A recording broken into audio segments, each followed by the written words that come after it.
customer service rep Jason Selby is suing his ex-girlfriend, 25-year-old receptionist Anne-Marie Burke, for having him falsely arrested for domestic violence twice. Anne-Marie says she stands by her charges.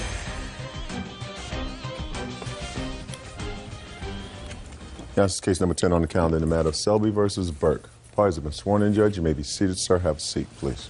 Mr. Selby, the defendant is your former girlfriend. You have a child together, and it is your claim that she filed 2 cases against you for domestic violence, both of which were false. One she dropped, the next one she pursued. You were found not guilty, and you are suing her for those false charges. Ms. Burke says that you did, in fact, put your hands on her in a violent manner on both of those occasions, which is why she called the police. Yeah. How old is your child? He's almost 2. Do you have an order declaring you to be the father of this child? No. Why not?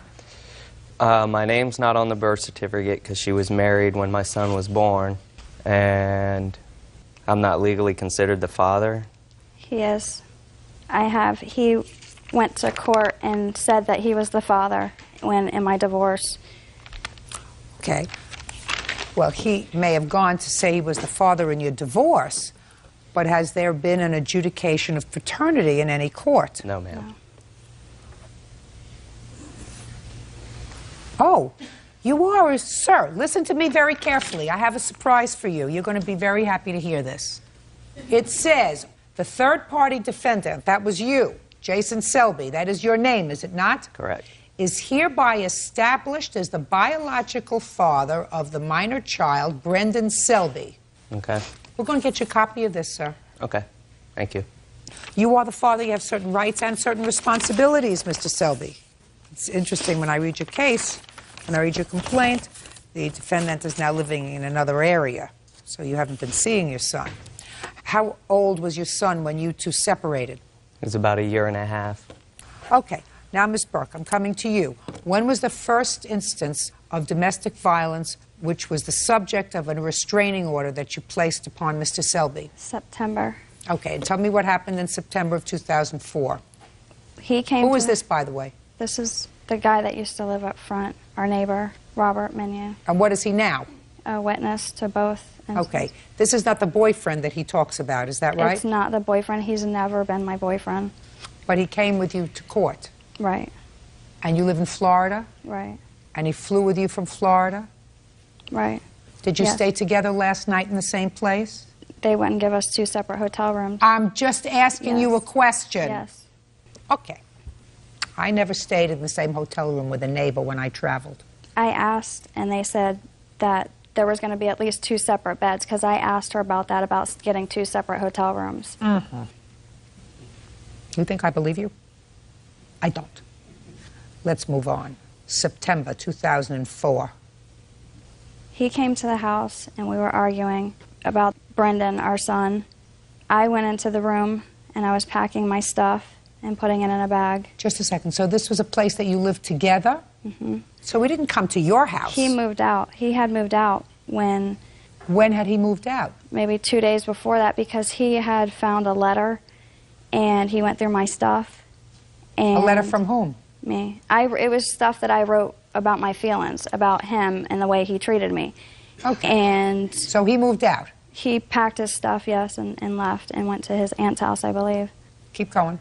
And he pushed me back because I went to try to go around him in the bedroom to leave, and I told him to leave me alone and to let me go. Well, what did he do? He kept pushing me back. That's not what you said in here. You said he pushed you once. He kept trying to stop me from going. Don't make things up as we're going along, Miss Burke. You said in your answer that he pushed you one time, not kept pushing you. Now, which one was it? Did he push you one time, as you swore to in your complaint, or did he push you multiple times, as you just told me? He did push me one time, but he kept, like, holding, like, where I couldn't get around him. He would move over to the side to where I couldn't get around him. When I did get a... Blocking, not pushing. Right. Go ahead. Before I had gotten to the car is when he had shoved me from behind. We fell into the car. He wouldn't let me get into the car, and that's when Robert had called the police. You have a police report? Not with me, no. Do you? Yes. I'd like to see it, please. All right, Mr. Selby, you want to tell me what happened on September 9th, please? Can I start from September 8th? If it's absolutely necessary. If it's not necessary, it's just going to irritate me. September 8th, I was at work with her son Tyler because there were hurricanes, the schools were closed. When she came to pick me up from work, she brought Robert with her to pick me up from work. We went home. On September 8th? Correct. She left with Robert for approximately 2 hours. I knew she wrote that 19-page letter, so I went looking for it, and it confirmed they were together. She has since got her hands on it and destroyed it. There were police called that night because Why? he threatened me that he was going to beat me up. Then he called the police because I was on his property, which it was like 2 places on 1 piece of land. The police came out and they escorted her off the property with the kids. September 9th, I found out she was packing not her stuff, but everything, my stuff, which I still don't have today. I never went into the bedroom where they said I pushed her. I was never in there. I was in the living room the whole time. I went to leave, get into my aunt and uncle's car. She ran to the car. I raced her to the car. I beat her to the car. No one fell. There were no tripping. Why was she running to the car? To take it. Go ahead. When I got in the car, Robert ran over on the phone, said he witnessed me hit her. I did it, I did it. I asked to speak to the cop. He wouldn't let me get on the phone. Okay. Why did you drop that case? Because Jason, we were going to try to reconcile and get back together, and he had told me that he was going to go to counseling, which I believe he did in fact go in January. Counseling for what? For being abusive mentally and physically, because September was not the first time that he has actually been in trouble for hitting me. So you dropped those charges in September. Right. And when was the next time you filed an application for a restraining order? February 3rd. What was that about? I got a call from my babysitter that I needed to call H&R Block, so I called them, and they said that my income tax had been denied because my children's Social Security numbers had come back, that they were already claimed. Did you claim both boys? No, just Brendan. Just I got Brendan. it right here. Okay. It was my understanding that he claimed both the children. So you were mistaken. Right. So, what did you do? So I called him, and I told him that I was going to come over, and I went over to his house. With whom? With Robert. Big mistake. Right. Big. Judge Judy continues in a moment. Don't make things up as you're going along. I can tell I have a truth meter back here. When somebody has given me the business, my left eye starts to twitch. Real cases, real people. Judge Judy. Jason Selby says, on 2 occasions, ex-girlfriend Anne Marie Burke had him falsely arrested for domestic violence. So here's what we have, Ms. Burke. We have your husband, who, according to the police report back in September, was of the belief that you were having an affair with Robert. Right. That's all over the police report. Whether you were or whether you weren't, I don't have to get into now. That's not my business. Quite frankly, I don't care. The fact that you shared a room together last night is some indication to me that you're more than just friendly neighbors. However, you knew that he was harboring that belief, so to bring Robert to his house was a large mistake. Well, the only reason why I brought Robert was because he's the only one that I had as far as a male figure, because I am afraid of Jason. Then you shouldn't have gone to his house. What do you think you were going to accomplish going to his house as opposed to asking him on the telephone what happened? I couldn't ask him on the telephone because his phone was breaking up. There was... Put your hand down. This was an emergency situation that you had to go over with him that day? I was upset. You were I angry. wanted to talk to him. Just a minute. You were angry. Yes, ma'am. So, you were angry and you called Robert to go over with you. Right. What happened when you got there? I went up the stairs. And where was Robert? Sitting in the car. Go ahead. And I was going up the stairs and I asked him, you know, why did he do that? I said, you know, I'm trying to get money. What do you mean, sir? Going up the stairs, I didn't hear him at the door. I didn't. Oh, he was outside. When we pulled up, he was standing outside smoking, and we could see him, the way his house is, there's stairs that go up this way, and you got to go around the So you're going ledge. up the stairs, and as you're going up the stairs, what are you saying to him? I asked him why he was, you know, why did he claim the kids? That doesn't sound right to me, madam. You were asking him in the same kind of voice you were asking me? No, I was angry. I mean, I wasn't yelling and screaming, but I was talking a lot louder than what I am now. I assumed you were. Go Yes. ahead. And I told him, I said, you know, that's not right that you claim Tyler. It's not right that, you know, I said, you haven't paid child support. You haven't come to see your kid.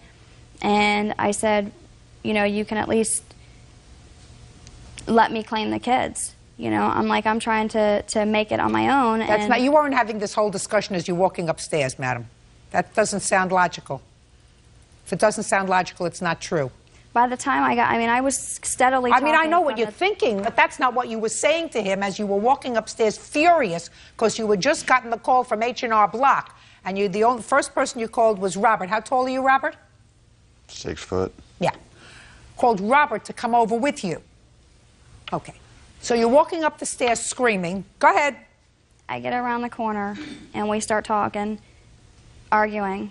I told him that he's not a good father. We started arguing about that, about him not being a good dad and him not coming to see Brendan. I did tell him that he was, and he asked me, you know, because I had called the IRS and found out that he can't legally claim Tyler, and that's what I told him he was for. And No, you just said you was, because I called the IRS. right. You didn't go through this whole explanation. No. You just said, listen to me. Don't make things up as you're going along. I can tell I have a truth meter back here. When somebody has given me the business, my left eye starts to twitch. You got it? So you told him because you called the IRS. Right. Okay. And what happened next, Miss Burke? I again told him that he was a bad father, and that's when he had smacked me in my eye. And he went in the house. I went running down the steps and got in the car, and I left. Can I see the police report, please? Yes. Incident number 2. Did you seek medical treatment? No.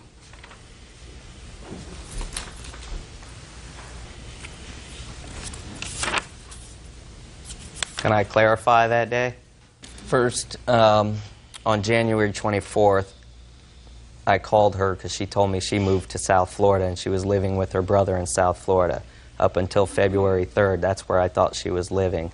She told me if I tried to call down there to be in my son's life, she was going to get me in trouble for harassment. So I called the police to verify that. They said she could say whatever she wants, but it would be Can we get to, please, to February 3rd? February 3rd, I spoke to a family lawyer and the county courthouse. I couldn't file anything because I didn't know her address. That night, I got home from work. I was playing PlayStation, got a phone call on my cell phone, answered it, and there was low signal, and it didn't come in. She called back about 2 minutes later. She said, "Good, you're home, I'm coming over," and hung up on me. She pulled up. I was standing on the balcony.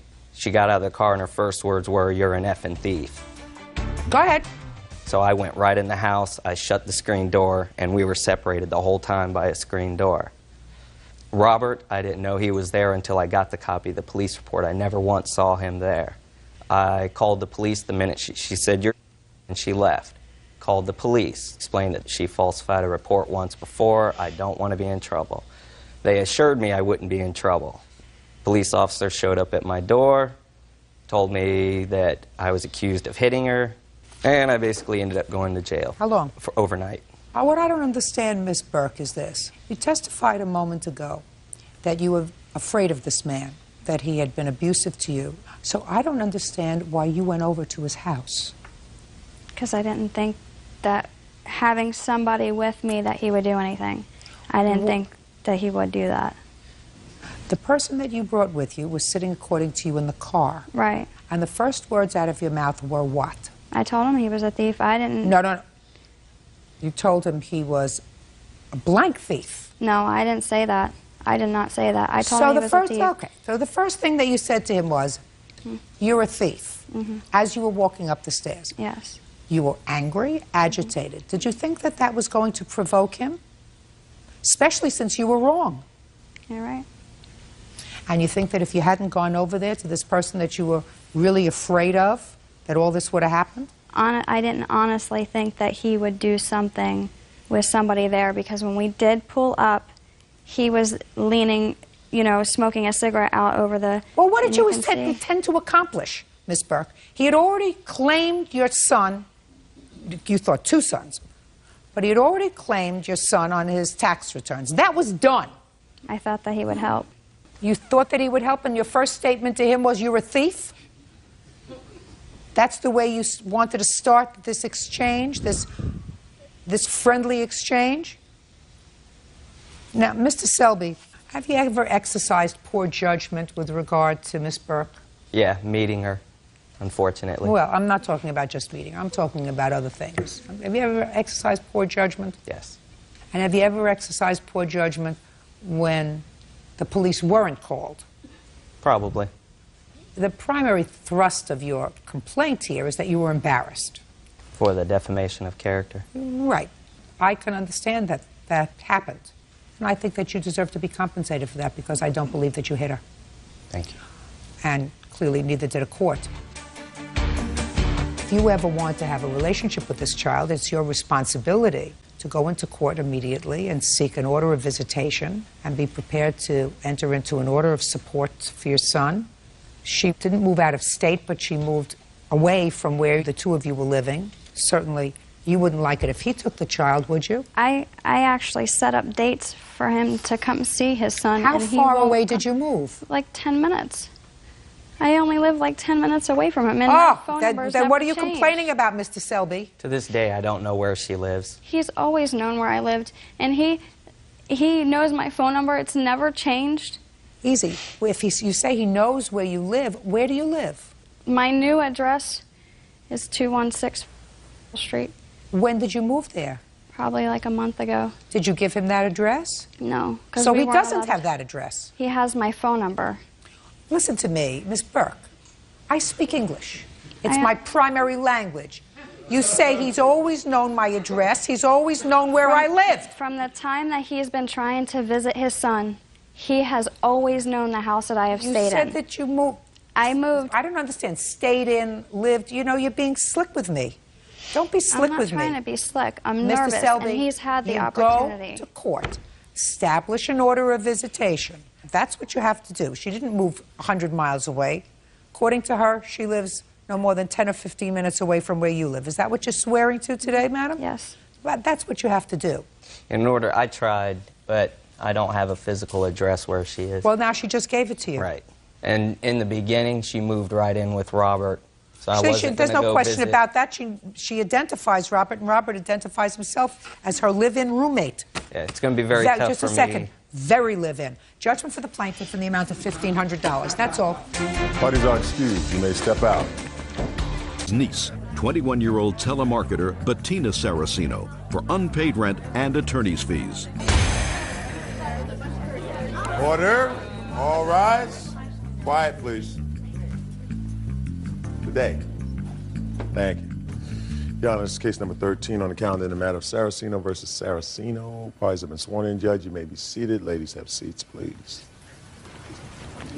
Mr. Saraceno, you are currently the trustee and I assume the executor of your mother's estate. Is that right? That's correct. And that was relatively recent circumstance because prior to that, your brother was the trustee and executor of her estate. Is that right? That's correct, Your Honor. When did your mother pass away? She passed away on November 10th, 1998. It was October 10th. Or October 10th, I'm sorry. When your mother passed away, one of the things of value in her estate was a house. Your claim is that the defendant, who is your niece, is living in the house, refuses to pay rent, and refuses to move out of the house. That's correct. You are suing her for $1,500 for rent. Is that right? Yes, I do. For what months, sir? I became the trustee on January 10th, so I would want fair rent from January 10th to the present. When did you first advise her that you wanted her to pay rent? The beginning of February. In January, you didn't tell her you wanted rent. No, I did not. He's never told me. Shh. Did you tell her how much rent you wanted? Yes, I did, Your Honor. How much It did was you tell her? $400 a month. And what did she say when you told her you wanted $400 a month? She had talked to her father, Who was your brother. who is my brother, she told me that he did not say that she had to pay rent and that she could live there without paying rent. Okay. How old are you? 21. What do you do? I'm a telemarketer. How much do you make a week? 400 How long have you been a telemarketer? for like 2 months. What did you do before that? I did home care for elders. Who else lives in the house? My aunt and my cousins, How many cousins? 2. Your aunt, is that your sister? Yes. Does she pay any rent? No, she does not, Your Honor. Is that with your permission? Not expressly, but as to this point, that would be fine, yes. I don't have a problem with that. Is there any reason why you want your niece to pay rent? Because the house has certain bills and obligations. It has taxes that it has to pay. Why would, I'm just curious, why would you allow your sister and her children live there rent-free and not allow your niece to live there rent-free? Because my sister has a drug habit, okay?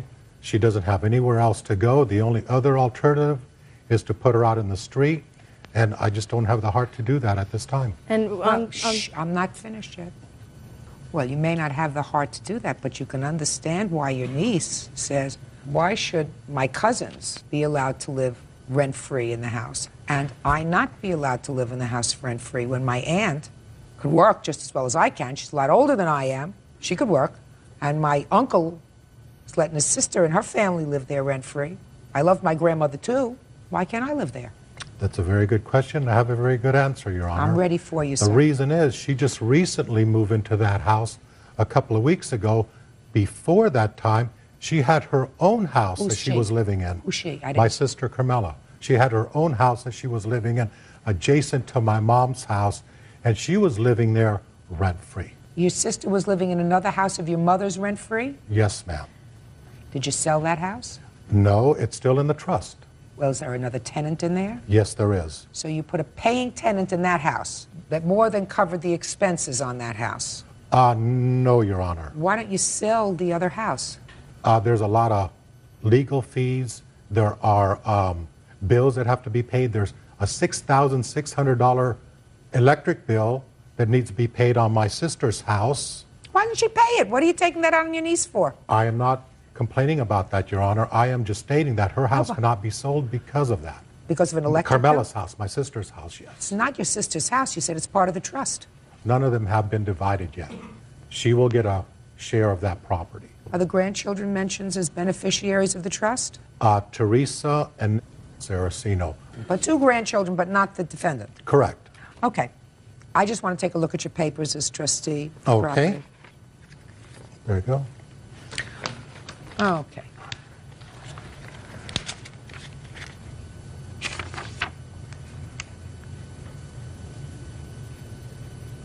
Now, Ms. Saraceno, I have just a few questions for you. Do you work as a telemarketer every day? yes, What do you work hours? 9 to 5. And you work Monday through Friday. Yes, What time do you usually get up to go to work? at 7 o'clock. And you report directly to work? Yes, What do you do after work? I come home and I make sure my cousin does his homework and I make sure that his clothes are clean for the next day and then I cook dinner. You do that 5 days a week? Yep, yes, The reason I ask these questions, which seem rather odd, even to Bird, right? Yes. Under the circumstances, is that this is your claim. You claim in your answer that your grandmother's will states that any member of the family, the Saraceno family, who continually puts flowers on her gravesite every Thursday may reside in the residence after her passing rent-free. That's what you say. And that is the basis of your defense. yes, but Okay? I have this So let as- me see that clause in the will.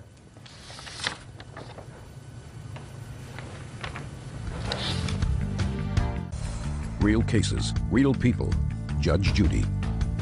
John Saraceno says his niece, Bettina Saraceno, owes for unpaid rent. Bettina says the house belonged to her late grandmother, and it was her wish that she live there, rent-free. This doesn't talk about you. You're not Teresa, you're Bettina. But also right here, I have the, This talks about 2 other grandchildren, yes, I know. not you. This one I have right here where it's highlighted.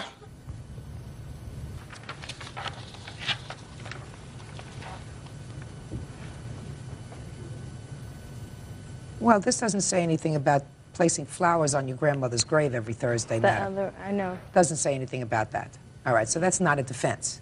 And this section that you're talking to me about says that the trustee has the right to sell the property, let somebody else live there, rent it.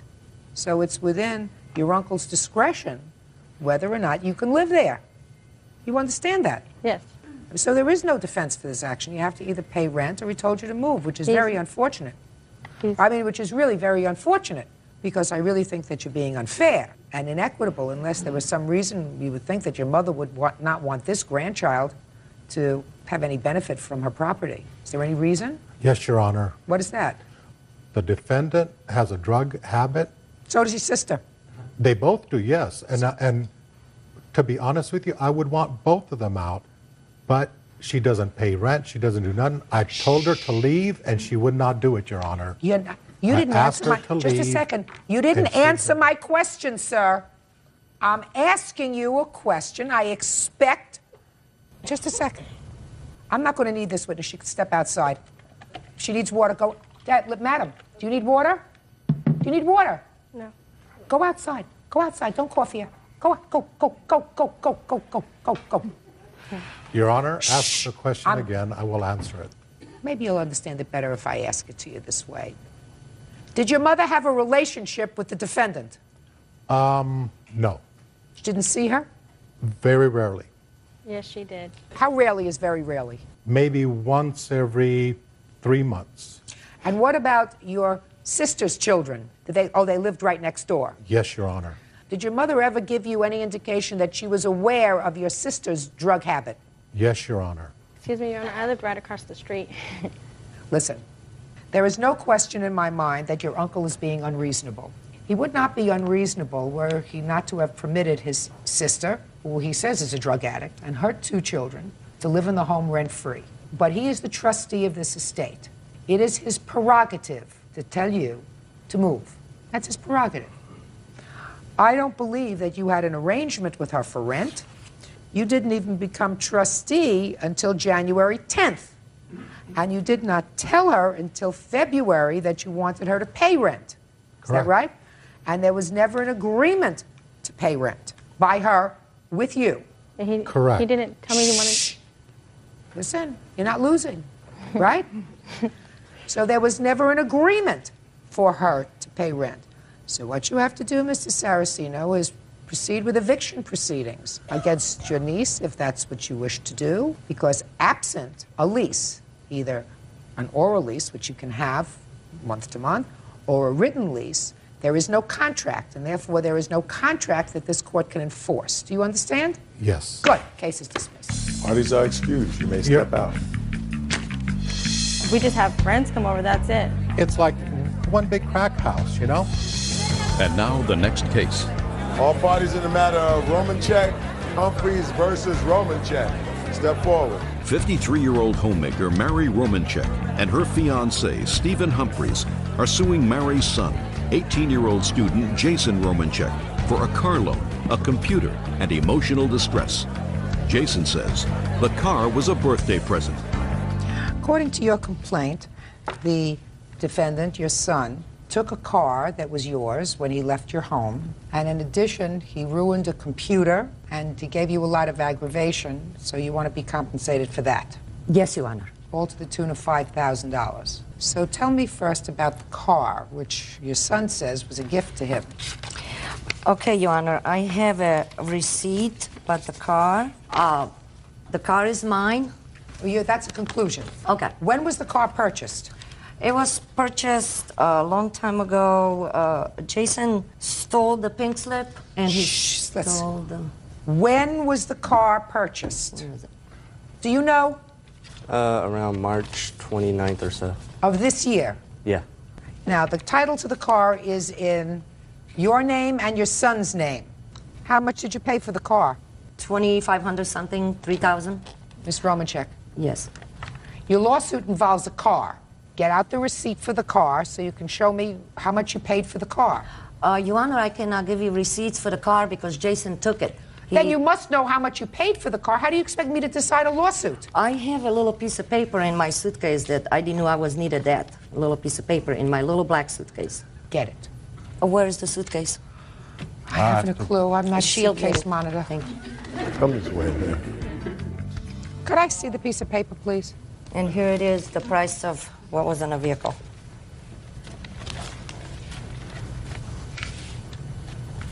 This says you paid $7,450 for the car. You must have the wrong one. Oh, then I must have it. But I was purchasing 2 vehicles, Your Honor. One van for me, and second car for me as that little one, that little white car. Did you give her the wrong one? That's the only one I have because Jason took my... Whatever. But this is very good that you showed me this, because this is very, very good. So at the time you purchased 2 cars, is that right? Yes, Your Honor. You purchased a car for $7,450, and that was your car, and then you purchased another car, and then I assume you put the title to that car in your name. Is that right? Oh, yeah, I put it on my name and my fiancé name, yes. Fine. Because we are And going to this- be driving. And the second car you purchased, you put in your name or your son's name. Yes, Your Honor. Now, you say your son subsequently left the home. When did he leave your house? August of 15. And he took the car with him? And no, not right away, Your Honor. Then he came back on August of 18 and brought a tow truck with him and cut 2 clubs and he took the car? And he took the car, yes. Jason, you say this car was a birthday present for you. Is that what you're saying? Yes, Your Honor. Tell me about that. They said I can use and keep the car as long as I keep good grades in school, which I have.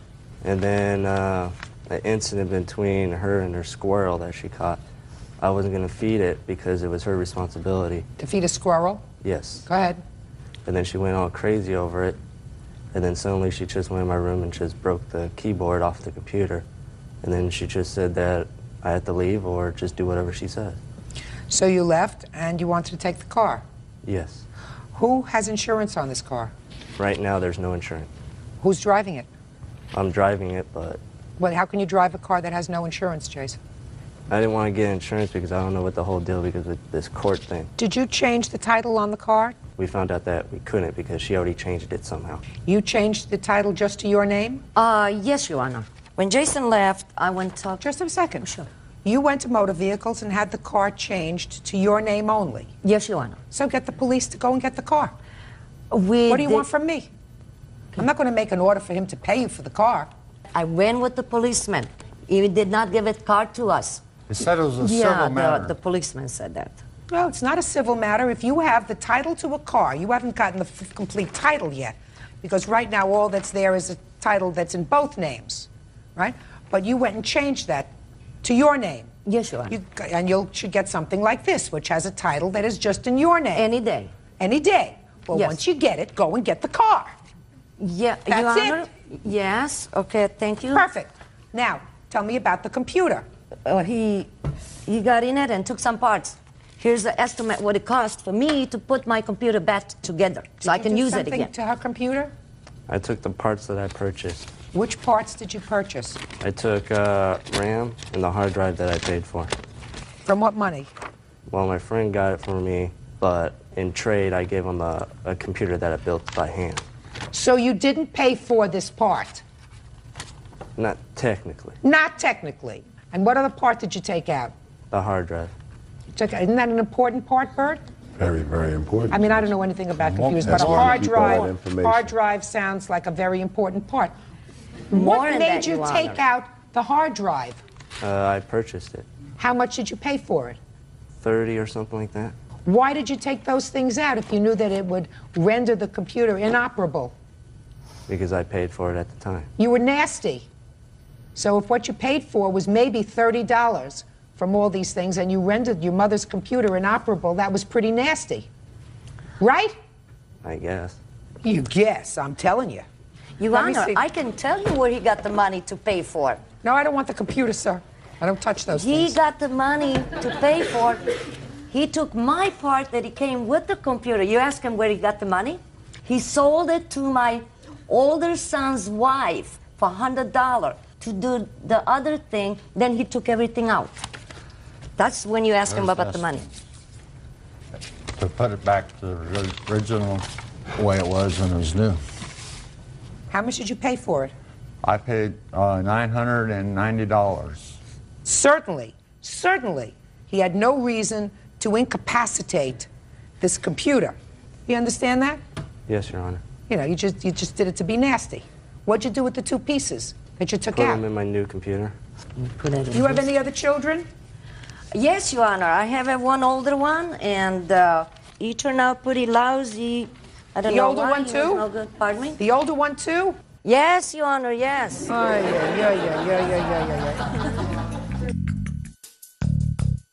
Mrs. Romacek, the car you have to go and get as soon as you get the title. And I suggest, just to be smart, madam, that until you get the car back in your possession, you keep it insured. I would strongly suggest that to you. Do you understand? Yes, Your Just to be smart. He's your child. You want to protect your assets.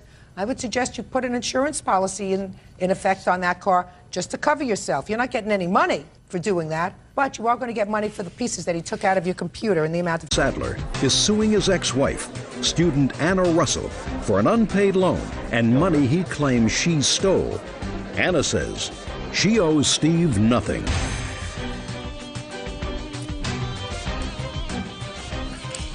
Yeah, this is case number 74 on the calendar in the matter of Sadler versus Russell.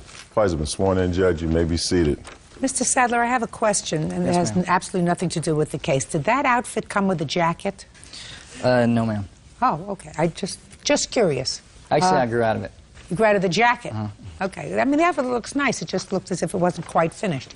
Mr. Sadler, according to your complaint, Miss Russell, who is your former wife, borrowed some money from you, and then she took some money that you had given her to hold for safekeeping. Right. This was after she and her children, because the two of you have 5 children together. You have children from a previous marriage or relationship, and Miss Russell has children from a previous marriage or relationship, 5 in total, none that are your joint children together. Right.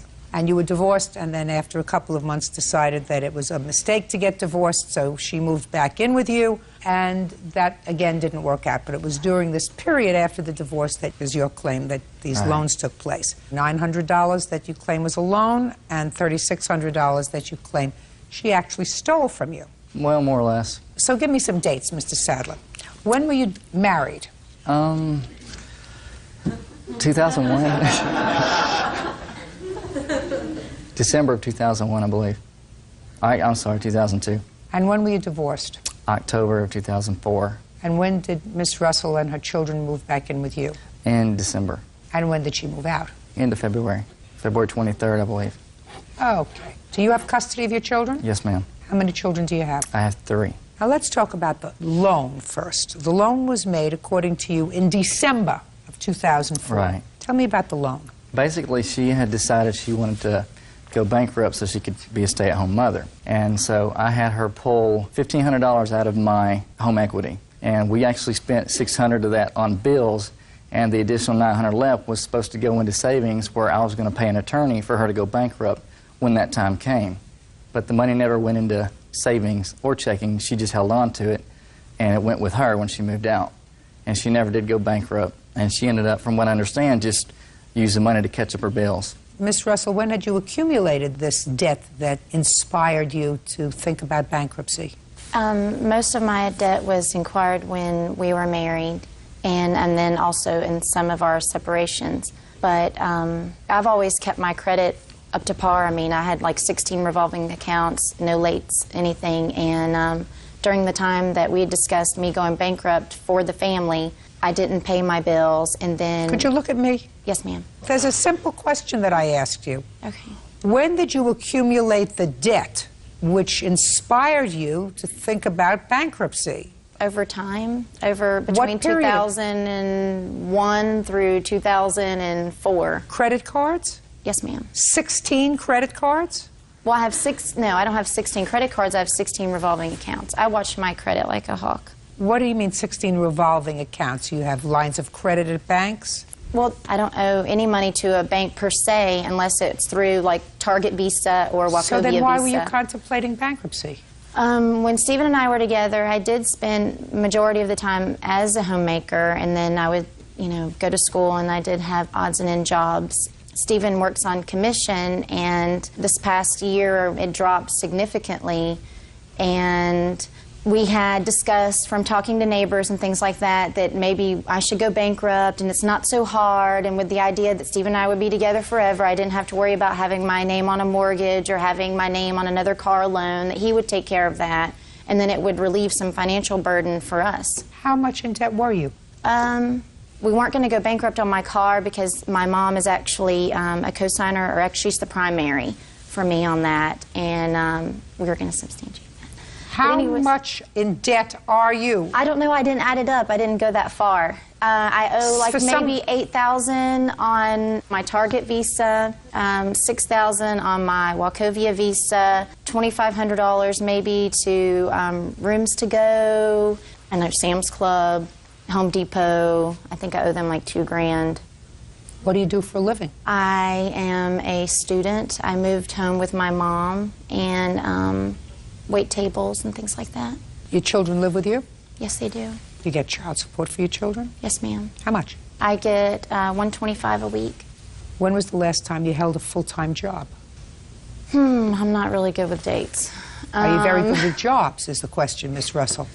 I'm sorry, what? You have 2 children? Yes. You have 2 children. Well, that's a full-time job, but I don't really necessarily How old are your get paid children? for that. I have a 13-year-old and a 5-year-old. Your 13-year-old takes care of himself? Himself. Himself? 2 sons. 5-year-old's in daycare? Actually, he's in pre-K. Now we talk about a full-time job. That's and what happens he's when you... actually a very difficult child, not that you want to hear it, because he has issues and he sees a psychologist and psychiatrist and otitis media and all those wonderful things. You still have to work, Miss Russell. Yes, ma'am. I mean, there are alternatives to stiffing a whole bunch of people who've extended you I know, credit. that's why I wasn't 100% sure if I was going to do it. Okay, good. Now, let's get to the $900. So far, Mr. Sadler, I haven't heard anything about a loan. I heard that you put $900 away ostensibly for a bankruptcy lawyer. Right. And now I hear, Mr. Sadler, that there was discussion between you and your wife. Right. Although you were divorced, you were living together as a family again, about the viability of her going bankrupt to relieve the family of all of these bills so that there would sort of be a fresh start and you wouldn't have to be spending your money on that. Well, it was right? more because she didn't want to work full-time. Listen to me, sir. Were there discussions between the two of you, since you are now together as a family, that this was a viable option to relieve the family of these? Yes. Yes. Yes, it was. Judge Judy continues in a moment. So she was going to stiff the other creditors, but the one creditor that she couldn't stiff was her mother, right, because her mother's the co-signer on the car. You see how you get things at...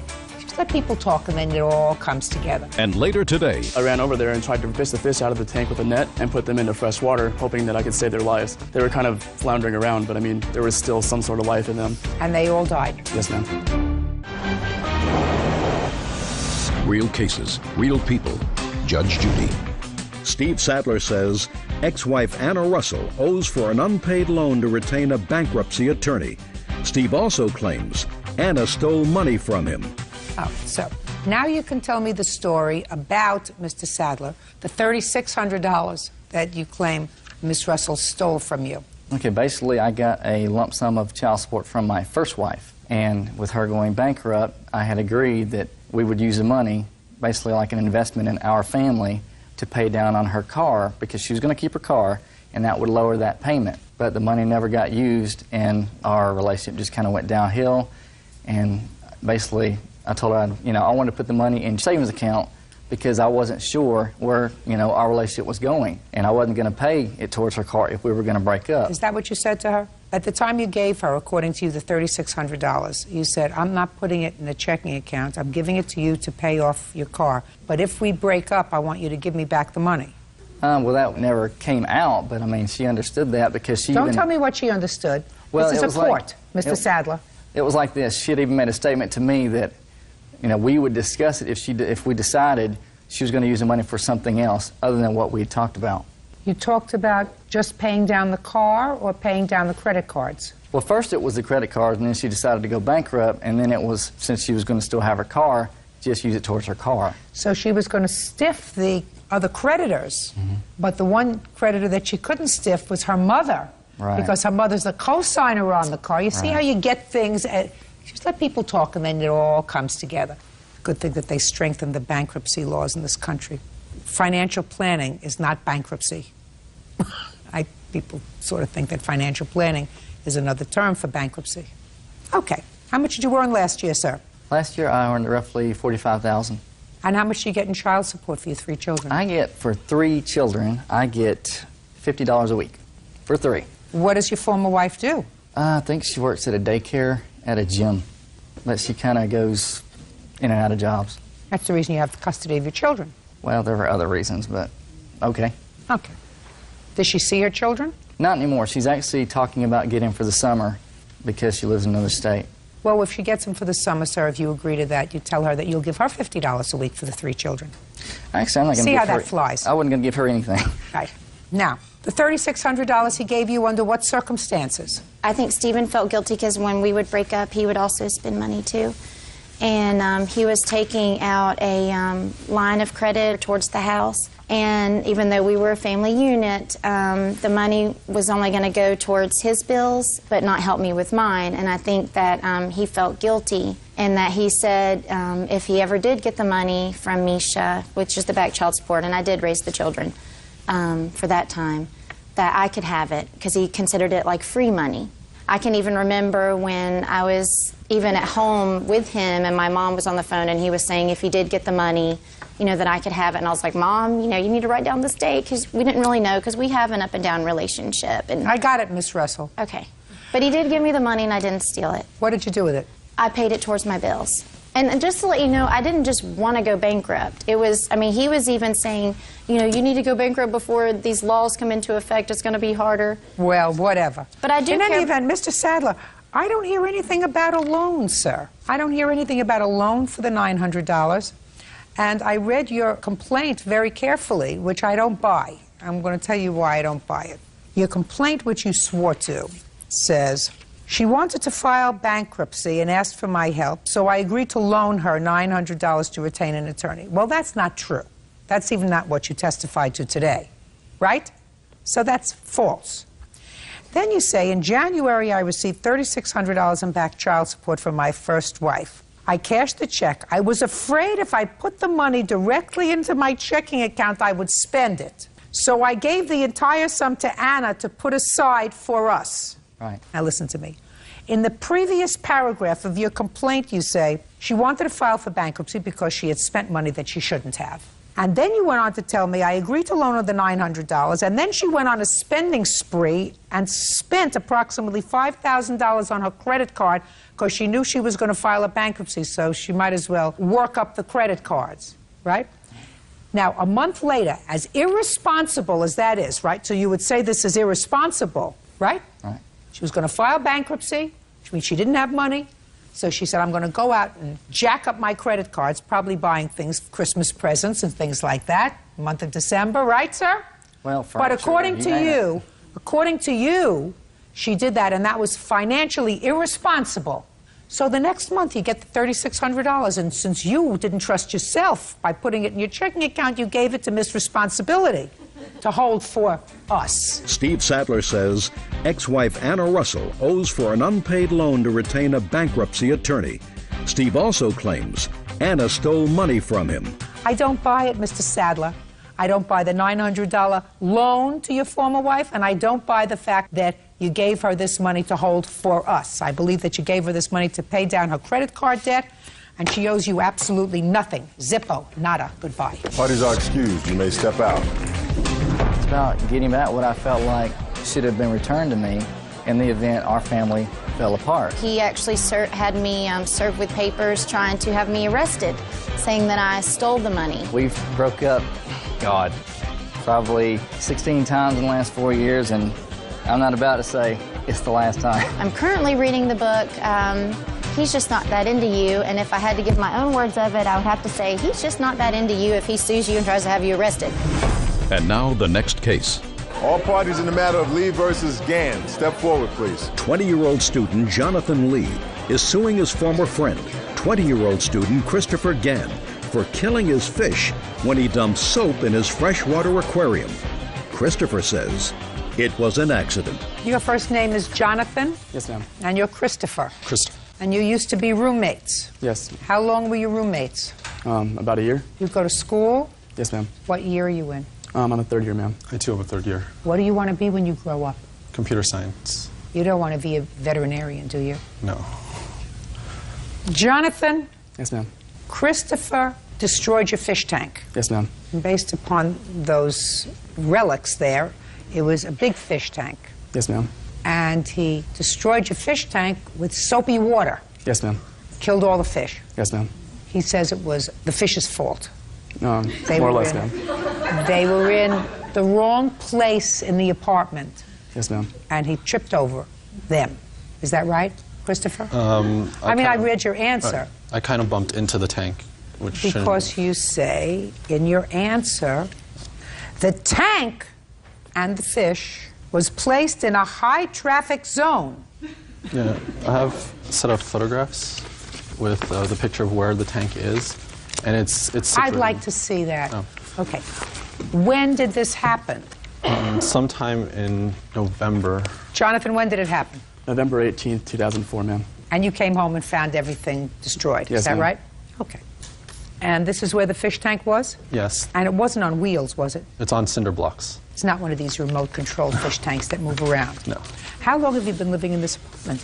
Almost a year. And in the year, has the fish tank been in the same spot? It was placed in the end of summer, and then it happened in November. So it's been there for a couple of months? A few months, yes. Stationary? Stationary. And the only thing that's moved is you? Is me, yes. You get my drift where right. I'm going? Oh, and I wrote in...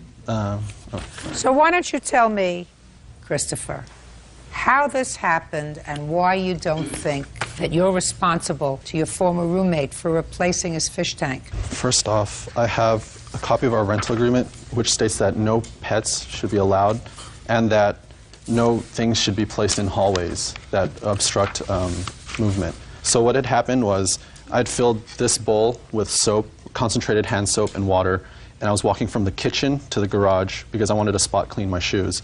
So as I was walking with this bowl, I saw my roommate who crossed from downstairs into this pseudo hallway because it's the main walkway from rooms entrance to the kitchen. So I took the bowl away to get it away from him, and then he made a sudden move to like try to mess with me, and I kind of stepped back and I banged my elbow into the fish tank, dropping the bowl into the tank. And that's what happened. Do you have any witnesses that were there that day? Actually, no one witnessed it, so no one saw it. Well, the other roommate was there, according to him. He didn't tell me anything beyond that they were horsing around. That's it. Tell me what happened when you got home. When I got home, I came in from the garage and basically saw him and another roommate removing bubbles from the tank. And I was kind of shocked, and I go, "What happened?" He said, "I spilled soap into your tank." "How'd you do it?" "I was horsing around." "Well, what are you doing?" "Well, I'm moving the bubbles." So I ran over there and tried to fish the fish out of the tank with a net and put them into fresh water, hoping that I could save their lives.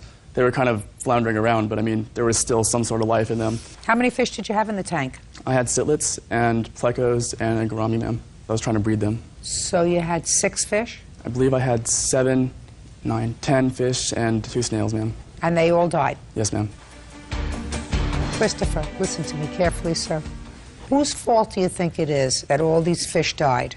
I think it should be, it's mutual, like, he shouldn't have had the tank there in the first place. The tank's been there for months, sir. When for the first time did you complain to him that the tank was there? I didn't want to complain to him. So you never complained to him? No. When for the first time did you complain to him that he was in violation of the lease because he had pets in the apartment? After he trying to come after me for $400. But not before? No. So that's a lot of baloney. What you're saying to me really is, it's my fault and I'm trying to find some reason to avoid responsibility. So far, I haven't heard it's my fault because I was horsing around with my roommate. It is my fault. Good. Judgment for the plaintiff in the amount of $330. Thank you. That's all. Parties are excused. You may step out.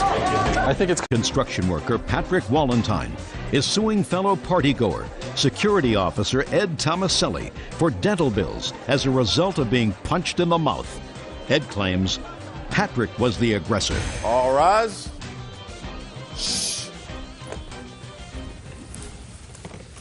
Yeah, this is case number 46 on the calendar in the matter of Wallentyne versus Tomaselli.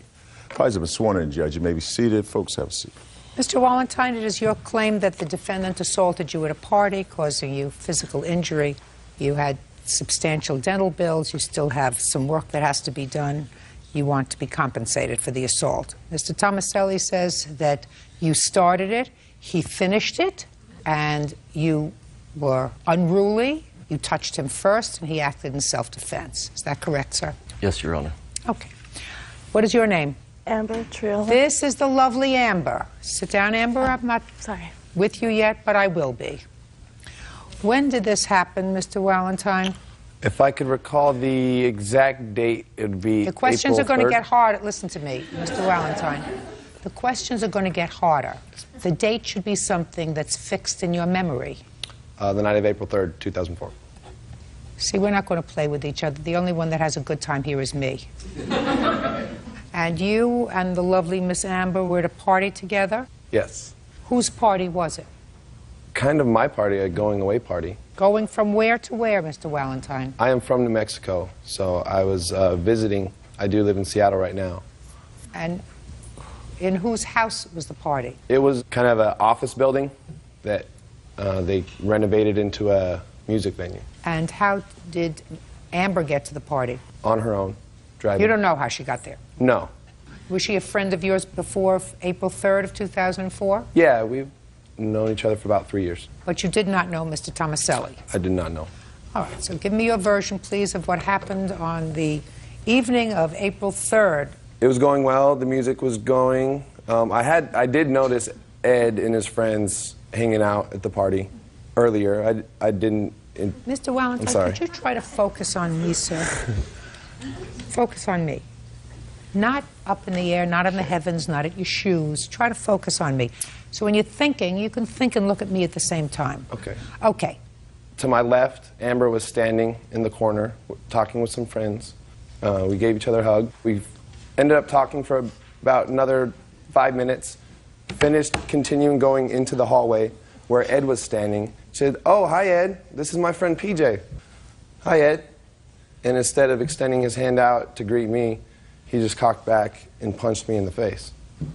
And at that point, I started bleeding. I stepped back and exited, went to my car because I'm bleeding. I didn't want to fight. I just went, it's my party. How come you didn't call the police? Because he had left already. Sure, I could call. How do you know he left already if you went to your car? Because Amber dragged him out, and I noticed this while I was leaving. Okay, Mr. Tomaselli, now let's hear your version of the events. On this night, I had gone to the party. I was with my friends. How did you get to the party? I had taken Amber out for a couple of cocktails earlier, and while we were having cocktails, I don't drink, but Miss Triola was. She said she was going to a party she was going to bartend at. "Would you like to go?" I said, "Sure." We were going to hook up, go to this party, hopefully go home later to my house. Maybe not. We weren't an item at that time. Could we, listen, I'm not interested in the potential romance. Okay, but this is how I got there. Shh. I'm just interested in how you got there. So you knew her before. Yes, Your Honor. How long had you known Amber? About a year and a half. Had you dated?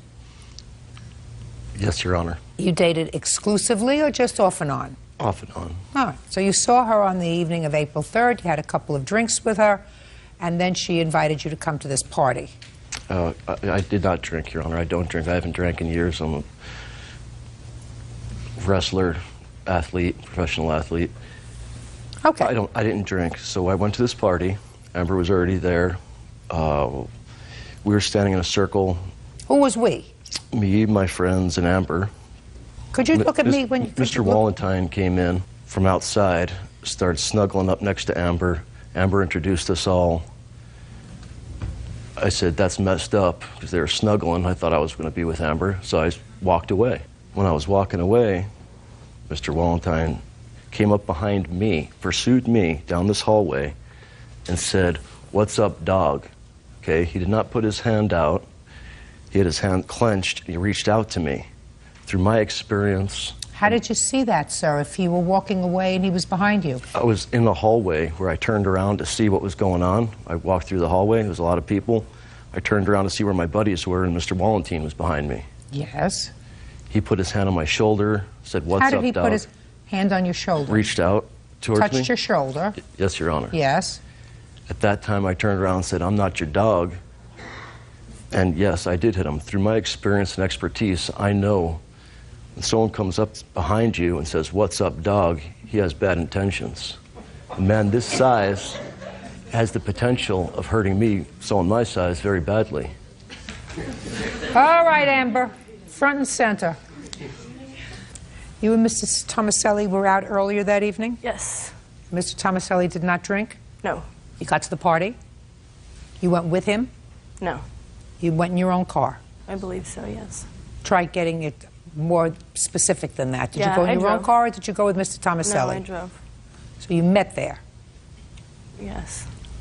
Why do I feel as if I'm telling this story by myself? These are not trick questions. They may get harder, but right now they're not trick questions, Amber. Do you understand? Mm-hmm. All right. You were present at the time that Mr. Valentine was struck in the mouth? Yes. Tell me how that happened. Try looking at me when you tell me how that happened. We were talking, Patrick and I, and Mr. Tomaselli walked up and I said, "Hey Ed, how's it going?" You know, I gave him a hug, told him hi. And I introduced him to PJ, and instead of them meeting each other, he just socked him in the face. Why would he do that? Jealousy. He wasn't drunk or anything, right? No. He was clearly angry because he said, "Hey, that's messed up." Right, Mr. Tomaselli? Yes, Your Honor. Now, who are you? My name's Kyle McElroy. Kyle, you were there that day. I was there that evening. Good. And I know that you're dying to tell me your version of these events, aren't you, Kyle? I can't wait. Well, then just step up here, Kyle. Kyle, how old are you? I'm 21. How long have you known Mr. Tomaselli? I knew none of the parties that night. How'd you get to this party? Through a friend of mine. It's a Wednesday night kegger that, as far as I knew, it was like a deal that they had every Wednesday. Wednesday night, the West Wing is on. Why would anybody want to go to a kegger? So, would you like me to tell I my story? would. Okay. Like he said, we were standing there talking. Amber, we were sitting there talking to Amber. This guy walked up. We were introduced. We were standing there. Then Ed got, frustrated, decided to... Just a minute. I'm going to ask you to speculate. Why did Ed get frustrated? Well, like you say, the girl he thought he was coming to meet at the party was... Canoodling. Canoodling. So... with somebody else. Yeah, exactly. Like I said, I saw Ed walking away. The guy kind of came up behind him and kind of turned his shoulder. "What's up, dog?" Ed said, "I'm not your dog." Well, you just did something. You said, "What's up, dog?" And then you did something like extend your hand. But kind of, yeah, well... What does that mean? Well, like I said... Touched him on his shoulder, right? Yeah. Ed took it as a threat, obviously. Punched the guy. Sit down. Thank you. You too. Mr. Tomaselli, you're clearly a very powerful young man. You are proficient in the martial arts. Yes, Your Honor. One of the things that they teach you, because I know I have grandchildren who take these martial art classes, is you're supposed to be able to control yourself, Mr. Tomaselli, right? Yes, it's all Your Honor. about control, right? Yes, Your Honor. I don't think you controlled yourself well that night, Mr. Tomaselli.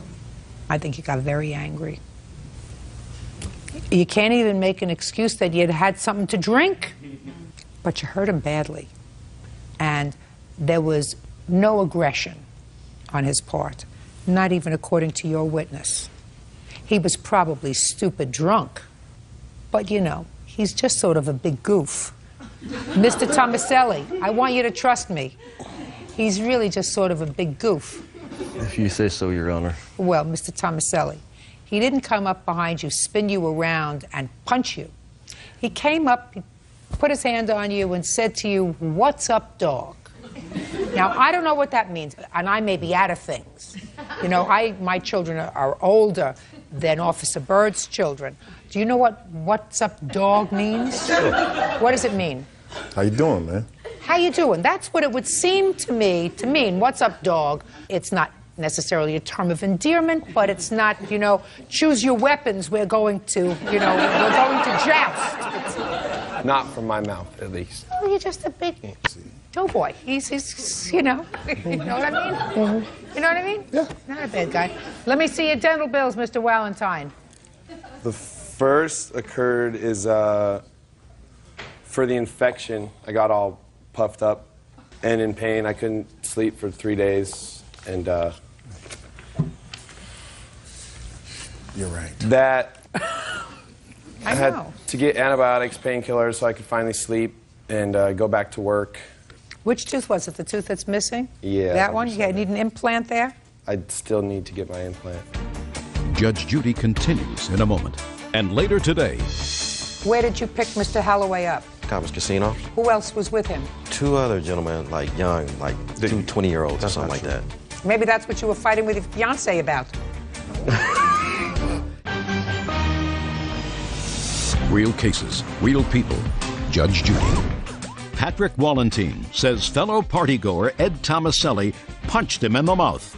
Ed says Patrick was too friendly with his date. What do you do for a living? I do a lot of things, but right now What you just said, what's your favorite thing? my favorite? Yeah. You know, you do a lot of things, so tell me what your favorite, My what favorite your fave is. is to sing and host people, kind of like parties. This is so painful. That's my favorite thing. But right now, I do have a painting business and a construction business that I work for. So but I can do anything. Can't put in an implant. I can. See what I mean? Mr. Tomaselli. Yes, Your Honor. Harmless. You misjudged his intent. Put your hand down. Sorry. Right? He's a lover, not a fighter. Do you know what I mean? He didn't want to hurt you. And you overreacted because you were angry. And you have to pay for that. Judgment for the plaintiff for the amount of $5,000. That's all. Parties are excused. You may step out. Ed didn't tell the truth. I did not touch him. It was a tombstone, flying ruckus, left. I fell back, and that's all, and I walked out. Went down like everybody. Maybe he's been choked a couple times, can't really remember it quite straight. When they step up to the plate, like Hank Aaron, they just knock him out of the park. And now the next case. All parties in the matter of Soyak versus Holloway. Step forward, please. Limousine driver James Soyak is suing former client, business owner Tim Holloway, for an unpaid hotel bill.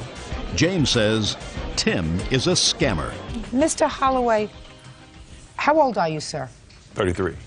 What kind of work do you do, sir? I have a maintenance company. How long have you had it? My dad had it since '59. I took it over about 3 years ago. He's no longer involved in the business. Sometimes, yeah. So he still goes into the office? Correct. On a daily basis? 2 or 3 times a week. Are you making this up as we're going along, sir? No. Are you trying to give me accurate answers? Because you never can tell why I'm asking you these questions. Correct. Now, do you live alone or do you live with someone else? I live with my fiance. Did you move into her place or did she move in someplace together? Together. When? 2 years ago. What's the address? North Wilson. How large an apartment is it? It's a condo, 2 bedrooms, 2 baths. Are you renting or did you buy it? We're renting that. Are you both on the lease? Yes. I love this, like shooting fish in a barrel. Now, Mr. Soyak, you drive a limousine. Yes, ma'am. And your complaint is that you drove Mr. Holloway in your limousine to a casino, hotel. Yes. And he told you that he'd forgotten his wallet and he needed a hotel room. So you agreed to put the hotel room on your credit card. Yes, ma'am. That's not true. He used the room and then stiffed you for the reimbursement. I rented 2 rooms for him, $99 each. In addition, he didn't have his wallet, so he said he needed some money. You gave him cash. He gave you a check. Yes, ma'am. For $300. The check bounced. Yes. That's So- not true. What's not true, sir? The room, not a check. Let's talk about the check. Okay. Let me hear. I gave him a check. Me and my fiance was having problems at the house. I couldn't get to what I need to get to the bank. I owe him for the $300, but the hotel room, it never happened. Now, okay. Now, Mr. Holloway, your last paragraph of your answer, which you swore to, sir, says, I did give him a check for $300, which was returned. I explained that I had just moved and was having problems with my bank account. I did just move. No, just a second. I explained that I had just moved. Same thing I just said. No, that's not. Mr. Holloway, let me understand something, sir. No more than 5 minutes ago, I said to you, where do you live? You gave me the address. Who do you live with? I live with my fiancé. How long have you lived there in the condo? 2 years. Did you sign a lease? Yes. That's what I said. But I just moved. If we was having problems, evidently I had to leave because we was having problems. So I did leave. Now now we reconciled. That's one thing. But I did leave. So what I told you is the truth. Can I see the bills for the 2 rooms, please? Mr. Soyak, how long have you been driving a limousine? 10 years. Okay. You ever had this kind of trouble? Never. Mr. Soyak, let me explain something to you. Don't be an idiot. You don't take out your credit card, allow somebody to put money on your credit card. You don't take checks from people you don't know. You're absolutely right. Now, good. It'll never Can I have happen it, again. please?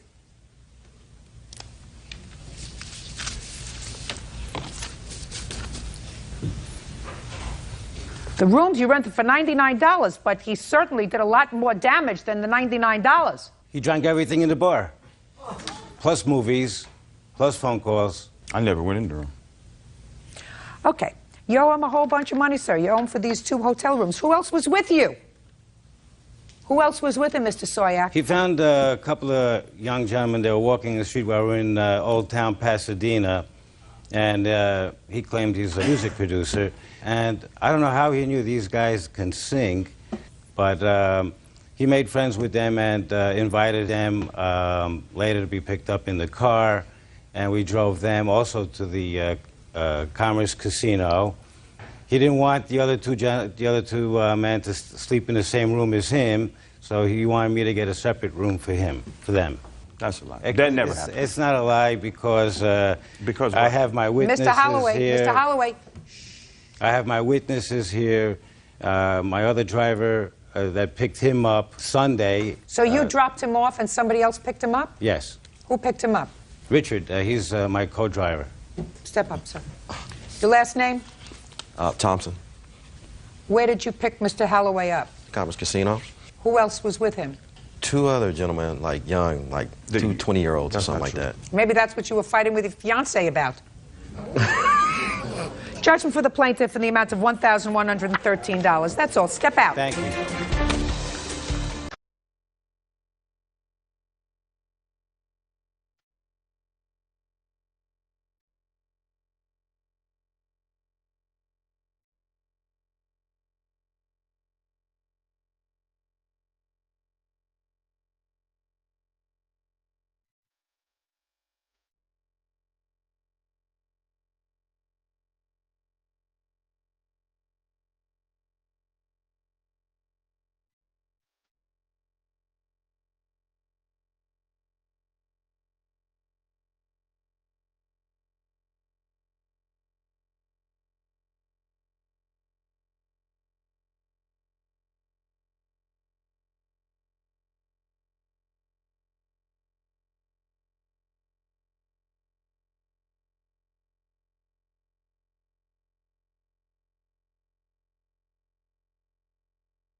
Daniel Rodriguez for damaging 2 of her vehicles by kicking them. Daniel says Amber and her friends cheated on a poker hand.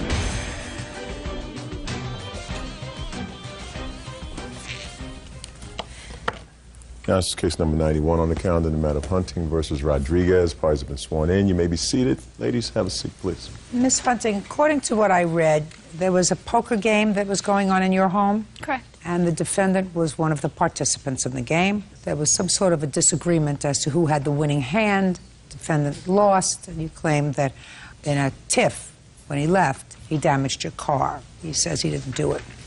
How do you know him? He is just a friend of a friend, and he was invited to my house by our mutual friend. Do you have a regular poker game that goes on in your house? No, it was just for fun. How many people were there? 6. Men or women? There were 2 women and 4 men. How many of the men did you know? 3 of them. He was the only one you didn't know? Correct. What about the other woman? She's my witness, Tristan. So tell me what happened. Well, it was August 27th, 2004, and we just had a gathering at my house of friends, and he came with our friend Robert, and I had no reservations about it. I was okay with that. And I think he had been drinking before he came over, but I still wasn't really concerned. He decided to participate in our game, and it had gone on for a good couple hours with no problems. We were all just hanging out having fun, no problems at all. And then when he had thought he won a hand and there was some questions about it, he kind of got defensive and aggressive when we tried to tell him otherwise. And he got angry at us, and he started calling names and pushing people and getting up and getting violent. So what happened next? Well, we tried to break it up. He tried to fight my boyfriend. He was calling names. He picked up a bike and actually threw it across the deck and bruised my friend's arm. I have a picture. Did you do that? No, ma'am. Why would she make up such a story? I don't know. I can't Did really you lose a hand in speculate. poker? No, ma'am. I still remember the hand. Well, was there some sort of a dispute as to whether you won? Yes, ma'am. So you won the game, Yes, ma'am.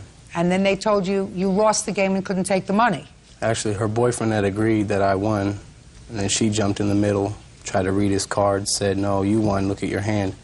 He looked, and then he agreed, tried to take the money. But he already called the wrong hand. He called a hand lower than mine. I started taking the money down. He kept trying to argue with me. She kept jumping in the middle.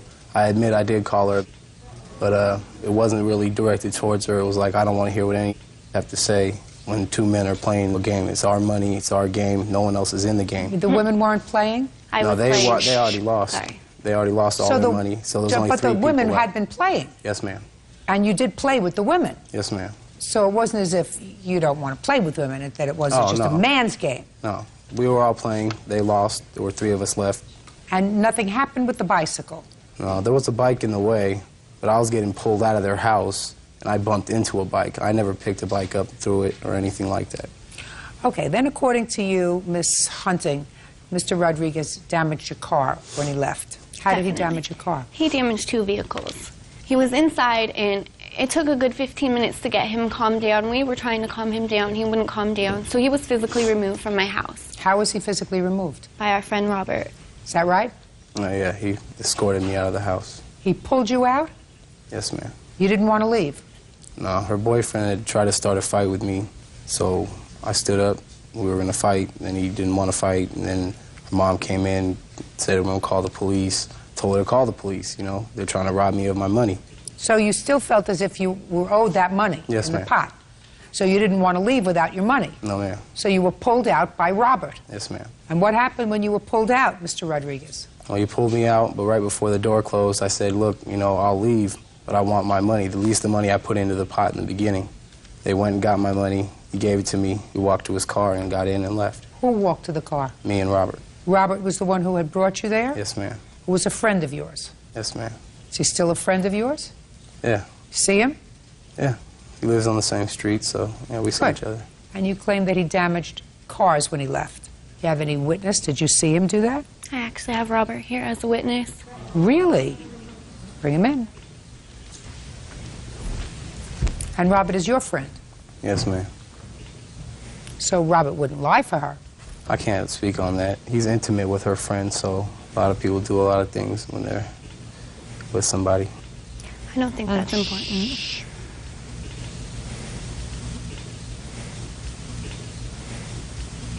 Swear the witness, please. Raise your right hand, sir. Do you swear to tell the truth in these matters? Yes, I do. State your name for the record, please. Robert Silva. Mr. Silva, Mr. Rodriguez says that you're a friend of his. Is that right? That's correct. How long have you known him? About 15, 16 years. You invited him to a party on the 27th of August at Miss Hunting's home. Is that right? Yes. You were playing poker? Yes. And there was some sort of a dispute over a winning hand. We're getting past that. Did you see an incident involving Mr. Rodriguez and a bicycle? No. Didn't see him pick up or toss a bicycle? No. Did you remove him from the house? We walked out together. You didn't pull him out of the house? Pull, no. I was just, he wasn't done talking, and I think we were done talking, so I said it was time to go. Now, when he left the house, can you describe what happened, sir? I told him to leave, and I went to go close the door. Look at me when you're talking. And on the way out, I seen him kick Amber's car on the way out. How many cars did you see him kick? I only seen him kick Amber's car. Did you say anything to him when you finally caught up to him? No. You didn't say, why did you kick Amber's car? It's too late. It doesn't matter why. I couldn't stop it. Oh, no. That's their witness. They say That's their witness, sir, but say your I friend kicked- for 17 years. Oh, yes, ma'am. But it just seems fugazi to me because... What? It seems a little funny to me because they said I threw a bicycle. He didn't see it. No, They he say didn't I see kicked that. 2 cars, and he only seen me kick 1. Oh, no. The story seems wrong. Judge Judy continues in a moment. Just want to make sure that you think I'm fair. Not that it's really important to me what you think, but I want you to start doing a little thinking. And later today, Were you annoyed that she went back to her husband? No, Your Honor. Well, then if you weren't annoyed, why don't you do the right thing? Yes, you say lack of communication. Lack of character is more like it. real cases, real people. Judge Judy. Amber Hunting says acquaintance Daniel Rodriguez vandalized 2 of her cars after an argument over a poker game. Amber has produced a surprise eyewitness. Did you call the police immediately? As soon as I saw the damage to the vehicles, I went inside. Was and that called the same police. day, the 27th of August? Yes. Can I see the police report, please? How old are you, Miss Hunting? 21. You live at home with your folks? With my mother. And this is your mom? Yes. Who, if I called her as a witness, would testify about a lot of bad language that she heard, and she said she was going to call the police, correct? Correct. You have photographs of the vehicles? Yes, ma'am. I'd like to see them, please.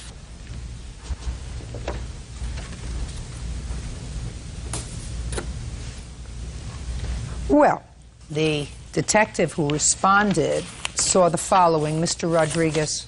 He saw the damage to the cars. The issue is really, was this old damage, new damage? But let me tell you what the police officer wrote. Second vehicle, 1997 Ford Escort, belonged to Amber's mother, Doreen Hunting. I noticed a circular dent near the driver's side door and chipped paint around the dent. I located several pieces of the chipped paint on the ground, directly below the dent on the door. So you know what that suggests to me, Mr. Rodriguez? New damage. Very smart. Now, who do you think had a motive to be angry that night? I did. And whose dear friend who invited them to this party says it was you who caused the damage? Mine. Mr. Rodriguez, if you were sitting in my place, would you think that I caused the damage? Yes, ma'am. Good. Just want to make sure that you think I'm fair. But not I'd that also it's, would not think that it's that- really important to me what you think, but I want you to start doing a little thinking. What are the estimates to fix these 2 dents? $1,893. Together. Yes. That's a bargain. So not only didn't you win, sir, at poker that night, but your temper is going to cost you $1,893. Judgment for the plaintiff. That's all. Parties are excused. You may step out.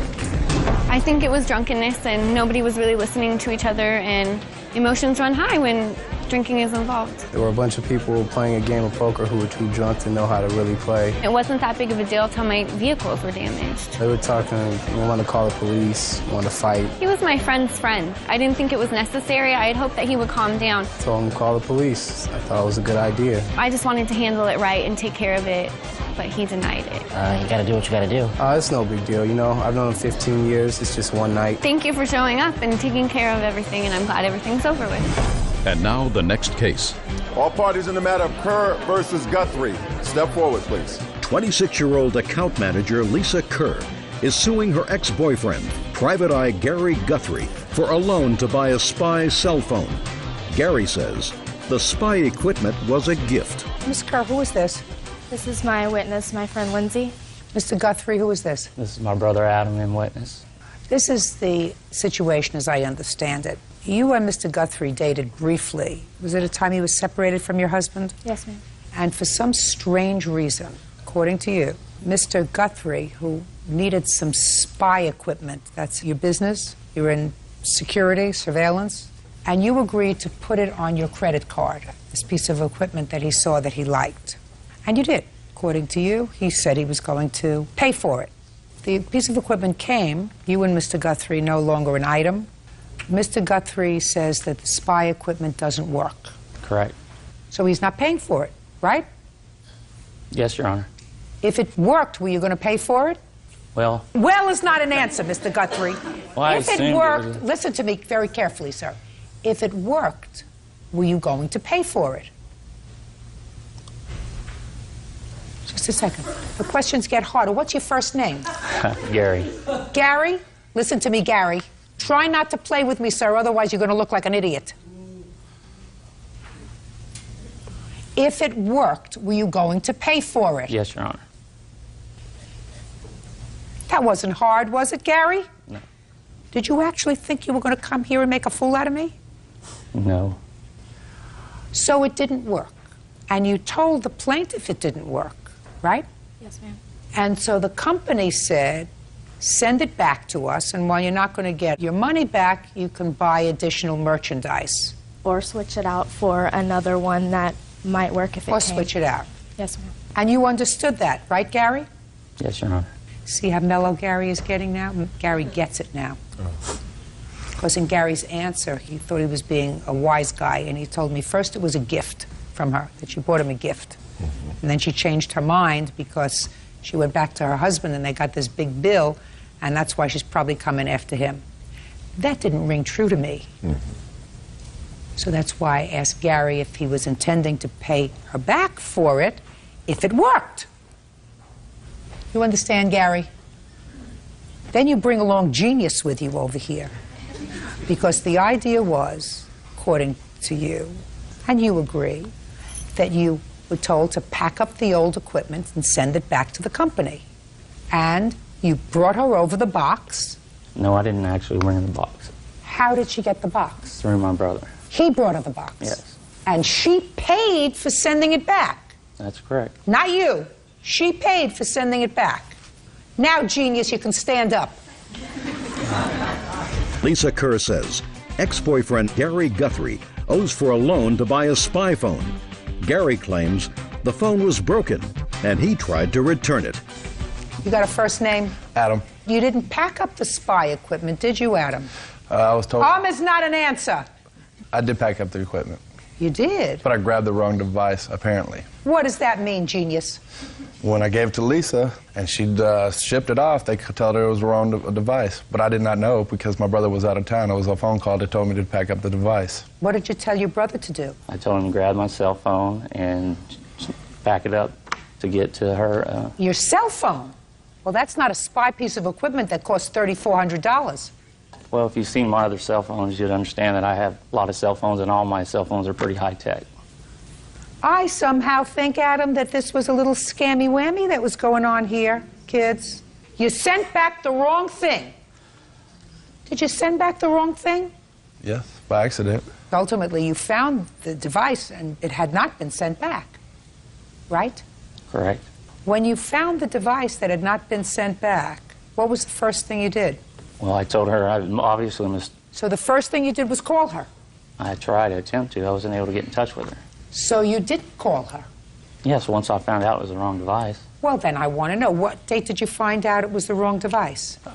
Mid-December, somewhere in the middle of December. And when did you find out that they didn't receive the device? It was right around December the 18th or 20th. And when did Mr. Guthrie call you? I actually never spoke with him about that until I had left to go on Christmas vacation, and I ended up breaking my leg. So I was out of commission for a few months, and I finally got a hold of him again in March. So between December, when he found out that he did not give you the right piece of equipment, and March, are you telling me he never called you? Not that I spoke with him, and not a message that I got from him, no. So he never called? No, ma'am. As far as you know, he never called? Right. What did you do with the piece of equipment, Gary? Well, come mid-April, we were fishing, and I was trying to get the device to work, which is the whole issue, how it didn't work. And out of frustration, it actually ended up in the lake. So, Gary, who do you think ought to pay for this piece of equipment? Well, my assumption, seeing that she didn't call me back for that period of time. Didn't call you back. Did you send her a letter? I didn't send a certified letter, Your Honor, no. Did you send her back the piece of equipment and say, I'm sorry, my idiot brother made a mistake? The answer is no. The answer is you took the piece of equipment and you threw it in the lake. It's according to you. I don't know whether I believe you or not, but that's according to you. When did you throw it in the lake, Gary? Let's see, April, mid-April. So you could have done a lot of things. The first thing that you could have done was try her once on the phone. If I believed that, you couldn't get her in. So you packed the piece of equipment up and say, I'm sorry, this was a big mistake. That's in December. I'm going to bear the burden of sending it back to the company. I don't want you to send it back for another $70 because my brother doesn't know whether he's a foot or horseback, right? You chose not to do that, Gary. Were you annoyed that she went back to her husband? Huh? No, Your Honor. Well, then if you weren't annoyed that she went back to her husband, why don't you do the right thing? Yes, you say lack of communication. Lack of character is more like it. How much was it? The original purchase was $3,035. The other items that he chose to replace it came to an additional $223. They wouldn't send me a return authorization. Just a second, you mean you bought other stuff, Gary? Gary! Did you buy other stuff? You bought another $223 worth of stuff? I was trying to exchange, yes, to You were trying to exchange it for the wrong piece of equipment that your brother sent back. Something that actually worked. Just a second. You bought some other stuff despite the fact that your brother sent back a bad cell phone instead of this piece of spy equipment. I wasn't aware that he'd done that, Your Honor. Well, did you send back the other stuff that you purchased for $223? I never received it. We never received it because we had to give them the list of the items that we wanted in replace of it.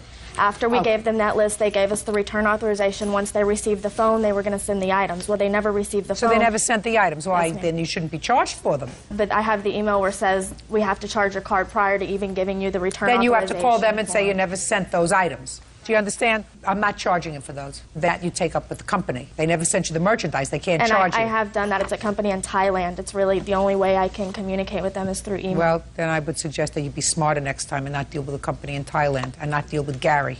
Understood. And his brother. Judgment for the plaintiff in the amount of $3,035. That's all. Parties are excused. You may step out. Well, I would. 41-year-old hairdresser Kim Reed. Herbert claims he overpaid his child support. Kim is countersuing for attorney's fees. Order. All rise.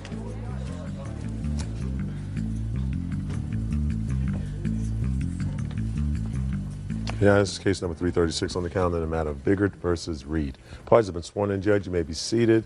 Sir, have a seat. Mr. Biggert, the defendant is your former wife, and it is Yes. your claim that since you've been divorced, separated, and under a child support order, you have overpaid some $3,500 in child support. Yes. You say that it was not an overpayment, the money was used for the children, and there was some sort of an agreement for him to pay you additional money. You have a counterclaim for $700 because you say he was ordered to pay $700 in attorney's fees for some sort of a custody proceeding the two of you were involved with, and he did not pay that amount. When were you divorced? 1988. And you have two children? Yes. How old are they? Howard is 18 and Sarah is 16. And what was the child support order? It was approximately $1,200 per month. And during what period of time did you overpay? I'm assuming it was over the whole period because when I received the paperwork from the court, it just said we did an investigation from the time you started paying child support until the end of August. So over a 13-year period? Yes. And you can't definitively say over what period of time you made these overpayments? No. Should have kept better records. Was the overpayment agreed to be reimbursed by the defendant at any time in court? I was not aware there was an overpayment until I received the paperwork from the court saying they had done an investigation into the child support. Let me see the piece of paper you received.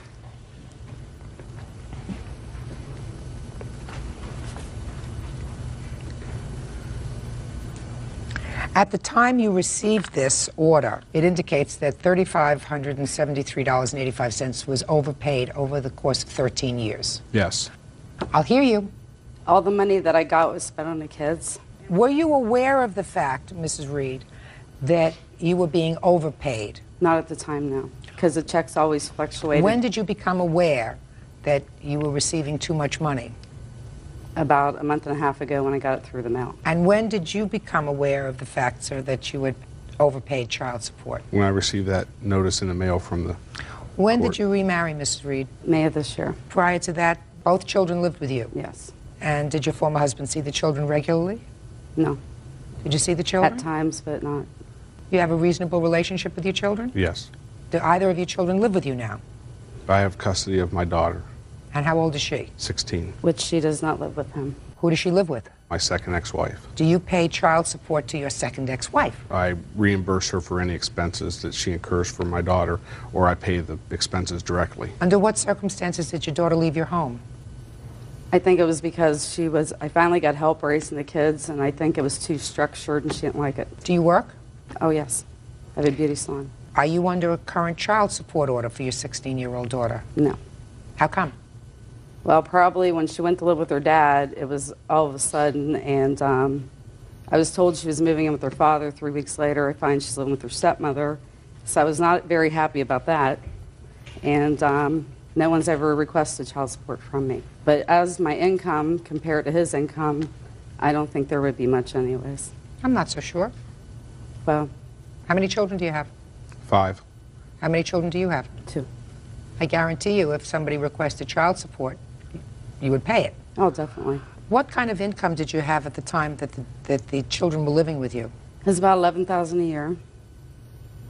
So it was like all I could do to keep us in the house that we bought together when we were married, but I wanted to keep the kids where they were raised. I want to do a calculation for you, Mr. Biggert. Maybe it will make you feel better. Difference of $3,500 over the 13-year period. Do you know what that comes out to, Mr. Biggert? $22 a month. Yes. Or $5 a week. So nobody got rich on that difference. And quite frankly, I don't feel justified in saying to the defendant, who really didn't know that she had received an overpayment, now you have to come up with $3,500, unless you can tell me that you don't think that she spent that $5 a week, at least in part, on the children. Well, I think, Your Honor, that she's probably spent more than that, and I spent more than that over that 13-year period myself. Right. That's a good thing. Okay.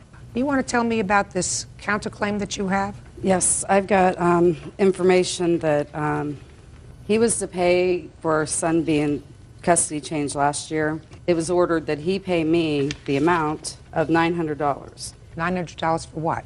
The attorney fees for the custody. What happened with that custody proceeding? Well, actually, my son come back to live with us, with LG and I, and the 900 attorney fees, it says here, was to be paid to me to pay my lawyer. And so far, Herb's paid 200 of it, and said he would pay me, or if I paid the other 700, he would deduct it from the 3,500 that I owed, and he would only be suing me for the 2,800. Mm-hmm. And I just didn't feel that was correct. What did you feel was correct? When the court ordered, because I have a court order here stating that he's to pay it. You have a court order that he was to pay $900 for your attorney, and he's got a court order that says that he's supposed to pay so much for child support. He overpaid you in child support. You want me to give more recognition to your order than to his? No. So why should he pay you a penny? Real cases, real people. Judge Judy. Herbert Biggert says ex-wife Kim Reed owes for the return of child support. Herbert claims he overpaid and Kim kept the money. Go ahead. This was supposed to be paid back in January, and it was not paid. So I understand. Well, that's your counterclaim. He's what? Your Honor, if I might, you said yourself we were talking about $5 a week over 13 years. Right.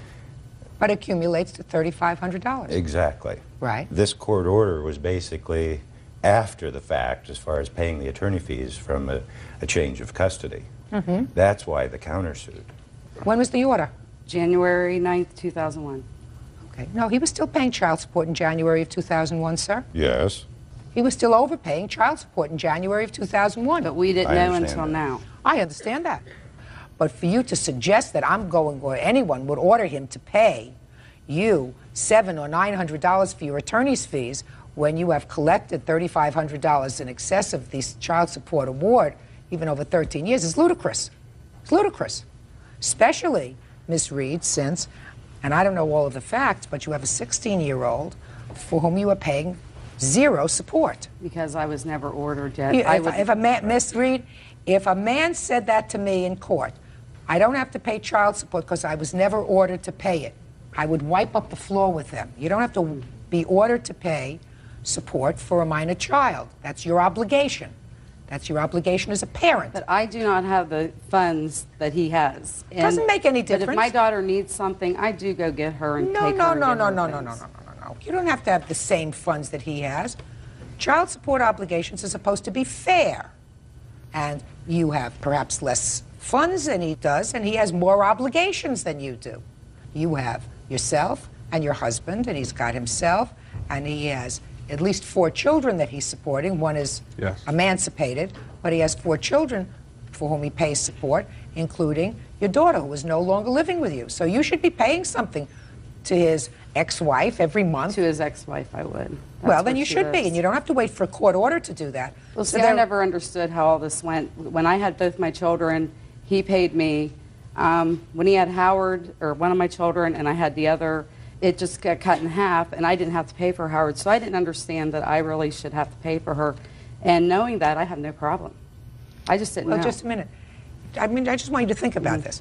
Howard went to live with his father, so he paid you half of what he had been paying. Right. Why should he pay you anything? I don't Why should he pay you anything? Now, you have 1 child, he has 1 child, and you each support the 1 child that you have in your custody. You think it's sort of fair that his child support order was cut in half. To me, you have far fewer obligations. You have a working mate, and if 1 child is living with you and 1 child is living with him, then what you do is you each take care of the child that's living with you. We shouldn't have to pay you a penny. That's fair. I try to be a fair person. In any event, Mr. Biggard, while I am minorly sympathetic with your position, the truth of the matter is, if you never got this piece of paper from child support enforcement, you would not have known that you had overpaid over the course of 13 years an additional $5 a week. Correct? Yes. You would have been able to sleep easier. Yes. Right? Not a big deal. On the other hand, because the money went for your kids. There's no question that if she had an extra $5 a week, she didn't go out and buy herself a sable coat. That be a fair statement? Yes. All right. On the other hand, it is the height of chutzpah. You know chutzpah? I know chutzpah. To suggest that I'm going to give you any part of your counterclaim after you have been enriched over the course of 13 years, the amount of $3,500. So your counterclaim is dismissed, your lawsuit is dismissed. Go, be nice parents to your children, don't fight anymore, and try to be happy. Thank you, Your Honor. Parties are excused. You may step out. Thank you. When the court determined that I had overpaid, and I thought it was fair to receive the money back. I spent it on the children. And now the next case. All parties in the matter of Aikman versus Ward. Step forward, please. 29-year-old store manager Christine Aikman is suing her ex-fiancé, 34-year-old auto mechanic James Ward, for the return of her belongings. James says she gave him the belongings in exchange for a car. Ms. Aikman, how long did you and the defendant live together? 6 years. When did you separate? We actually separated shortly after Christmas of last year. And according to your complaint, when he left, he took some property that was yours? Correct. And that he owes you for some rent? Mm-hmm. And Mr. Ward says he doesn't owe you anything for rent, and that the things that he took, it was a trade-off with a car that you had together. That you took the car, and that was the agreement that he would be able to take certain property. All right, so I have a few questions. When you lived together for this 6-year period, how did you handle the finances, Ms. Aikman? With his paychecks, he'd take care of rent, other little things. With mine, I'd take care of our cable, our lights, food, necessities. And how much was the rent? $5.95 plus gas. And when you had to buy things for the house, how did you do that? It would just depend on what money was where, what was left. So tell me about these things that you say that he took that belonged to you. What did he take? He took an antique bed that was given to me by my grandfather. My grandmother had passed away. I was also given her... Okay. So a bed that was a gift to you. Right. From your grandmother. Justice. Sure. Let's deal with one thing at a time, please. An antique bed that was a gift to you, not purchased, it was Gift to you. All right, Mr. Ward, let's deal with the bed. You took the bed. All I have is a box spring and a frame, and it was given to both of us by her grandfather. When you say her a box... mattress, I left the mattress. I'm not talking about the mattress. The bed itself, the... Just a steel frame and 2 box springs is all Not the a original headboard, bed. it doesn't Not have a headboard? No headboard, no nothing. Is that right? Yes, it is. Give me a break. What kind of an antique frame? I never heard of an antique frame. I heard of an old frame, but I never heard of an antique frame. She's had it forever. Oh, Miss Aikman, give me a break. Move on. What's next? All right. I also have a 27-inch color TV. Now, where did the 27-inch color TV come from? I purchased it with my tax refund about 4 years prior. 4 years ago while you were still together? Yes. While you were sharing your money? Correct. Okay. What's next? There's also the antique, or the quilt that my grandmother handmade that I cannot replace. Quilt? Where's the quilt? It's not an antique, it's store-bought. I don't care. And she said I could have it with the bed, with everything else. Yeah, she wants her quilt back. Okay. We'll put it in a box and send it back to her. It came from her grandmother. What's next? One quilt. What's next? And the color TV. How many TVs did you have? We had one that worked and one that didn't. He conveniently left the one that didn't. What else did he leave? Well, the bedroom set that was given to me, he actually left that. Bedroom set? Yes. Washer and dryer. He left me my kitchen. Kitchen set? Actually, he took the kitchen table and chairs, but he left me my dishes, my pots and pans. He did leave all that. So far, what's the vision in my head is that what you get back is the quilt. What's next? And the back owing in rent that he left when he left in the middle of the night on January 27th. Now, had you paid January's rent, sir? No, I haven't. I made arrangements with the landlord, gave him a 30-day notice. When did you do that, sir? January 1st. Well, that's not 30 days notice if you left on the 27th. I gave him the 3rd. I told him the 3rd of February. Okay. And I so moved out earlier. Show me the proof that you paid January's rent, because that was your arrangement. You were going to pay the rent. She was paying. I haven't paid it yet. I Your Honor. made arrangements with him. I needed the money to move into another place. So you haven't paid it yet? No, I haven't. All right, so so you owe her. All right, now how much did you have to pay? I had to pay $710, Your Honor. Let me see. And what the rent was what the rent was $595, is that right? Plus gas. And how much is the gas? $73.57 plus $20 late fee. Your Honor. What? There was a $250 deposit on those apartments. Okay. That I should at least be entitled to discount half of that. They were only going to give back $100 for cleaning since they left it trashed. Who left it trashed? They brought 3 kids to the apartment after I moved out, and when they vacated on the 27th. How much was the security deposit that was left? Show me. As far as what I know and what the landlord told me, there probably wasn't going to be much left. Well, that you have to proceed with the company anyway. You know you owe her this money. You said you needed this money to move into a new apartment. You owe her the money because your responsibility was to pay the rent. She paid for all the other bills. You were there practically the entire month of January, so that was your responsibility. Right. The rent. Other than that, I also paid the electric and the cable bills. All right. Listen, after 6 years, don't bother me with nonsense. Will you please? Okay. You get your quilt back because that was an antique. Tell me about this car. When did you purchase it, sir? In 1999, we got it financed. And you both paid for that car? Yes, we did. Is that right? And you now have the car? I do. Because I was the only one that was licensed and insured on that car. Doesn't make any difference, but you both paid for it and you have the car. Right. Okay. Because when I took my name off the leasing, they gave him 10 days to get a driver's license and insurance. Your Honor, that's totally false. I'm not listening. Did I look at you to speak? No. I was the only one insured. I don't care. What I'm saying to you is, let's be fair about this. You had a car that you drove as a couple for 2 years. Correct. You each paid a portion of what it took to maintain that car and to pay it off to finance it. Correct. Is that right? I'm still paying it off. Yes. Well, that's fine, but during the time you were both paying for it. Correct. You now have the car. you're getting the benefit of some of his payments for the car. Is that right? That's right. So why should he give you the last month's rent? Because I was kind enough to let him stay in the apartment, not kick him out when he didn't sign the lease. He hadn't signed the lease. He hadn't signed the lease. What difference did it make whether he signed the lease or not? He was paying the rent. So my question to you is, for 2 years, you each contributed to the monthly payment on a car. Correct. And how many years do you have left to pay on the car? November, I believe, of this year, it will be paid off. Fine. So now you have a car to which he contributed over the course of 2 years. Is that right? Correct. So you get nothing for rent. Goodbye. Have a good life. Have a happy life. Have a safe trip home. Parties are excused. You may step out.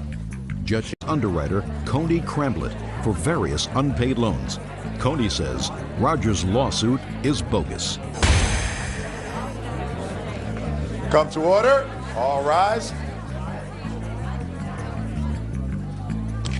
Yeah, this is case number 588 on the calendar in the matter of Dangler versus Cramblett. Parties have been sworn in. Judge, you may be seated. Folks, have seats, please. Mr. Dangler, you and the defendant, according to the complaint that I've read, lived together back in the late 90s and separated sometime in 2000. That's correct. And you claim during the course of the time that you and the defendant lived together that she borrowed money from you, approximately $4,000. The defendant sort of acknowledges that you loaned her money, but said that during the time that you lived together, she worked for you in your business without pay and worked it off. She has a counterclaim for some property that she left behind. Correct. Okay.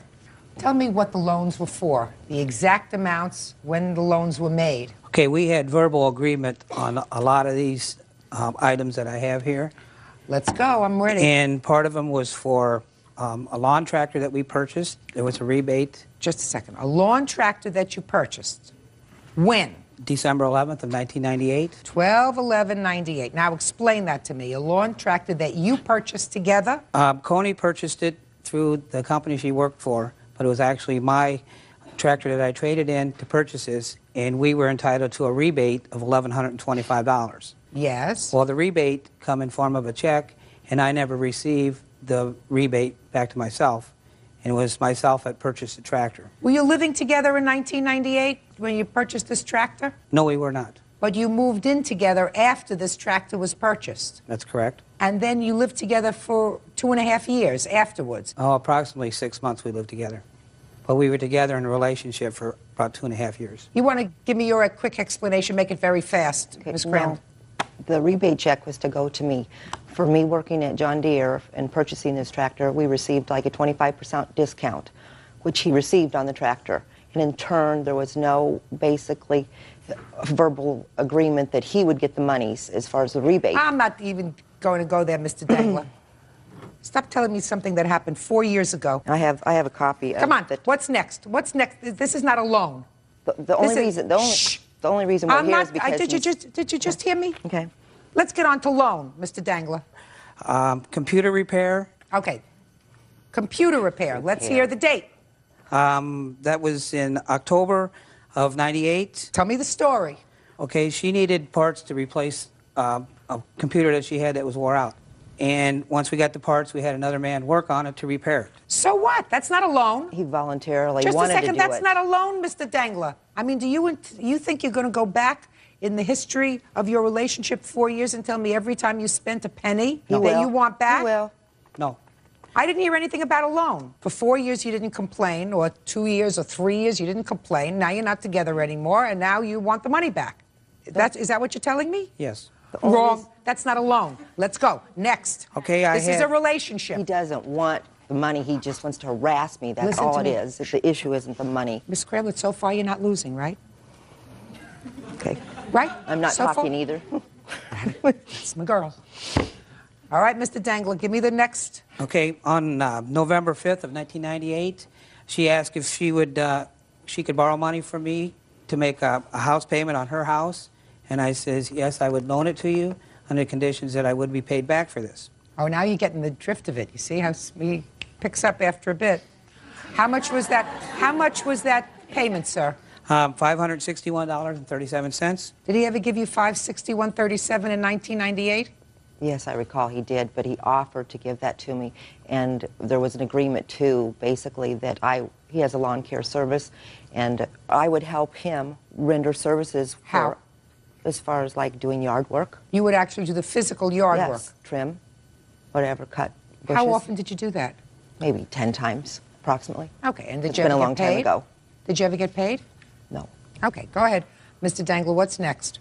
When she lived with me, she moved out unannounced. She just packed up and moved out when I was out of town. Why was that? And she's... I'm sorry. And I she don't care stuck why me you for went there. utility bills and rent that she owed me for the month. What do you mean she stuck you with rent? Well, when That's she not lived, true.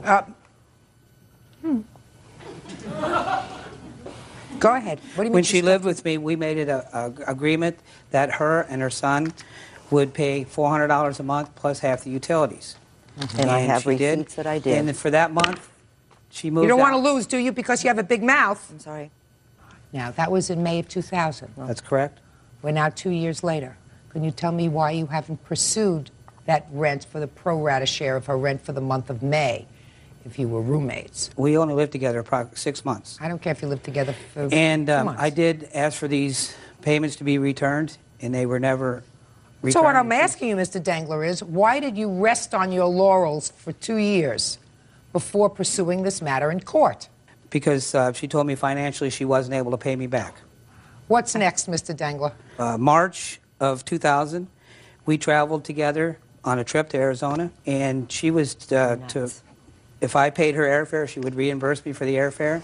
She never reimbursed me for the airfare for that. Did you have an agreement to reimburse him for any airfare? No, I did not.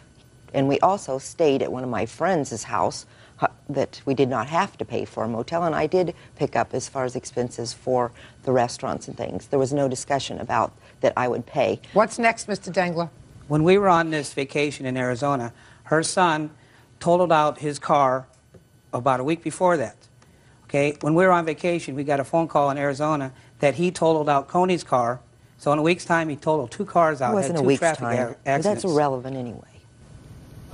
Sorry. You keep saying I'm sorry. Real cases, real people. Judge Judy. Roger Dangler says ex-girlfriend Coney Cramblett owes for unpaid loans. Coney says Roger won't let go, and this is another attempt to keep her close. So now he totaled out 2 cars. Go ahead. Okay, Coney asked me if I would help him purchase a car, and I loaned him money under consideration that, okay, he would pay me back, or she would if he couldn't make payments. Well, I have a payment schedule of money that he did pay on part of the vehicle, but he did not pay the full amount. How old was he at the time? 19 years old. He was an adult at the time that you made this loan, which means that you would pursue him first, right? Okay. What's next, Mr. Dangler?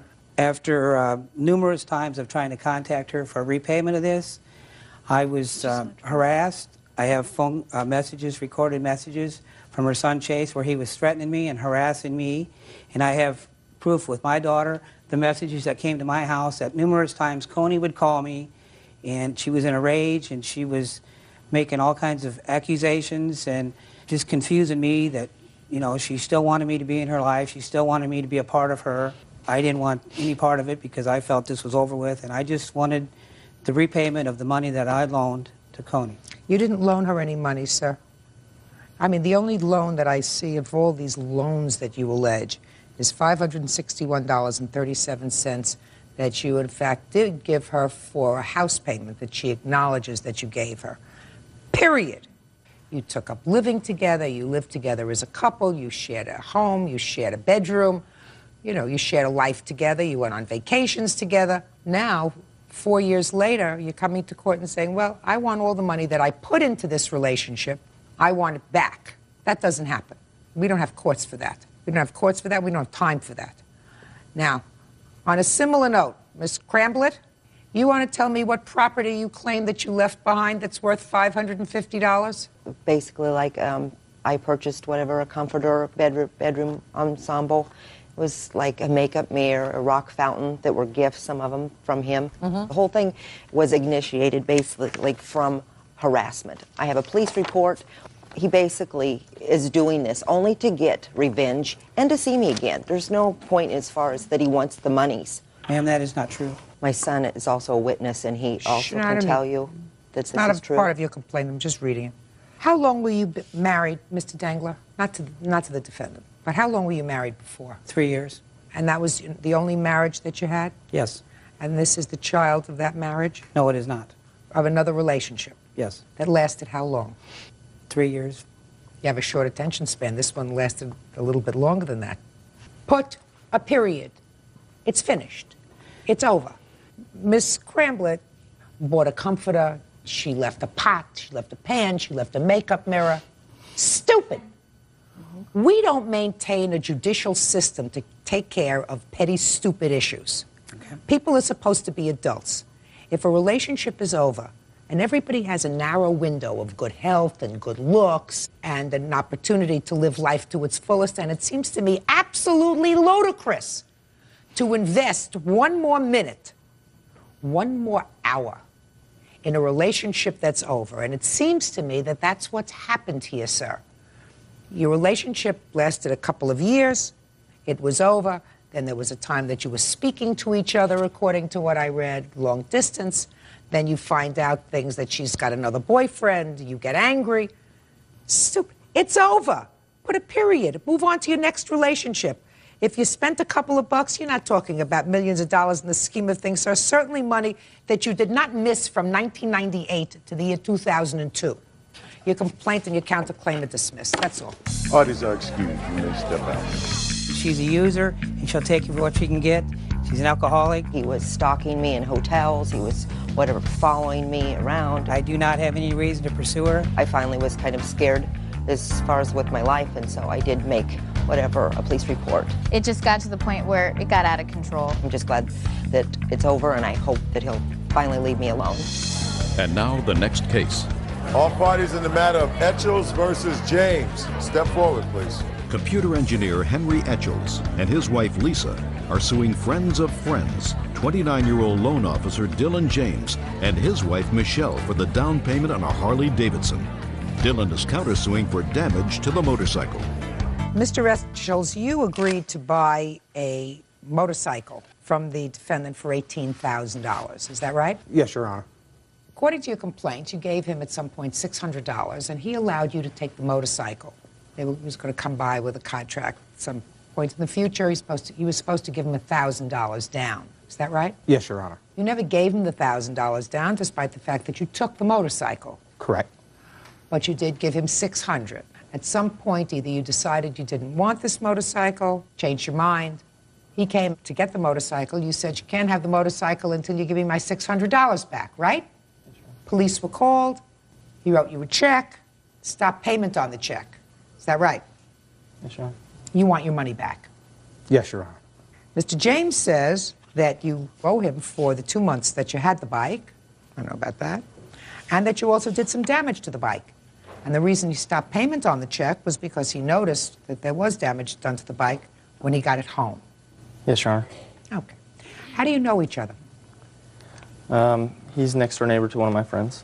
How much money did he give you at the time he actually took physical possession of the bike? Nothing. Nothing. Nothing. You're not in business, are you? No, Your Honor. Why did you take possession of the bike, sir, before you paid for it? Well, the defendant told me that it needed a bonded title, which I didn't know what that meant. And I found out by doing some research that a bonded title might mean he didn't have a title. And in order to get a bonded title in the state of Arizona, you had to have an inspection done on it, which this bike required a horn, high beam, low switch, and a brake light. So that's minor stuff. So Right? I took, That's correct, minor stuff. except until you hear prices. Your Honor, Yeah, I've got receipts of getting all that repaired and all that stuff done, and it came out to $180. Yeah, I said, not a lot of money. That doesn't sound like a lot of money. So why did you take the bike? To do those repairs. Our agreement was that I would handle getting it ready for the inspection to get the bonded title, and he, the defendant, would handle getting the title afterwards. Okay. How long did it take you to get these things done? You know, I didn't get them all done. Without seeing a contract, I didn't want to go any further with it. So why didn't you return the bike? Just waiting for him to bring a contract. Where was it? In my garage. What did you do to it? Absolutely nothing. All I did was repair a brake light on it and fix a front brake that didn't work, and that was it. So you did do some work on it. Yes. Your Honor, I've got receipts showing that I had to get that brake light repaired. It wasn't fixed. And it stated on there that it didn't work. They stated on their receipt that it did not work. What kind of damage do you claim, Mr. James, that he did to the bike while it was in his possession? When I came over to his house, he was washing the pipes with steel wool. And chrome pipes you cannot do that with. And it left scratches all over the pipes. And this bike was a show bike, spinning magazines. And then I noticed there's a chip in the paint. It looks like maybe he dropped a tool on it or something like that. And then he had taken the gas tank off. Where the gas tank goes over the frame, there's chips. And I've got pictures to show that. I'd like to see them. They're close-up pictures. I also have, this is before pictures.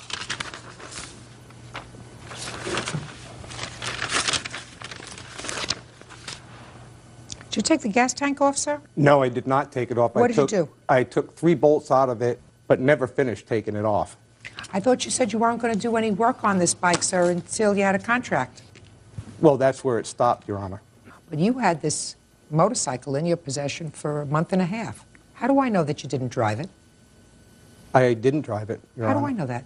How does he know that? My witnesses were his next How does he know neighbors. that? That you didn't get on it and take a spin around? I mean, that would seem to be sort of normal. Your Honor, I drove this from his house to my house. And that's it? And one other occasion, and the defendant knew about it, I had to get a horn. And I drove it to a shop. I didn't know how much a horn cost, and I let them look at it. Okay. You have any proof that that's not true? The only proof I have is that my witnesses had seen him on the motorcycle, heard his neighbors. I'll step up. Change places with him, please. Tell me your name. My name is Patrick Campbell. Mr. Etchells did specifically tell me that he drove it to his work and had shown it to some other colleagues that were interested in Harley Davidsons. Is that true, Mr. Etchells? Your Honor, that was the same day that I brought it to have the horn checked out. It's right near my work, and I told the defendant that I was driving it to work and I would stop by the motorcycle shop afterwards to So find the why horn. did you drive it to work for? That was the only time. What did you drive it to work for? I drove it to work because I had to go to work. I drove it to work because the motorcycle shop was right next to my job, and I took it over there to have the horn checked out so I could do it in one.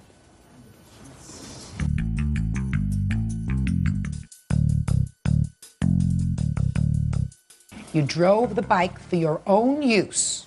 You don't get your $600 back. I find it outrageous that you kept the bike for a month and a half before you decided you didn't want it. I mean, I find you as a businessman, sir, a little bit lacking in intelligence because you don't give a valuable piece of property to somebody who's a stranger who you really don't know without contract, without some security. So if he used steel wool on your hoodinky, there's no way you're taking care of that unless you replace the whole thing, because I have used steel wool on chrome in my time. It's messy. It's messy. But you take care of that yourself. So, did you sell the motorcycle? No, Your Honor. Are you going to keep it? For a while, yes. Good. You going to ride it? Yes, Your Honor. Good. Enjoy it. That's all. Goodbye. Eyes are excused.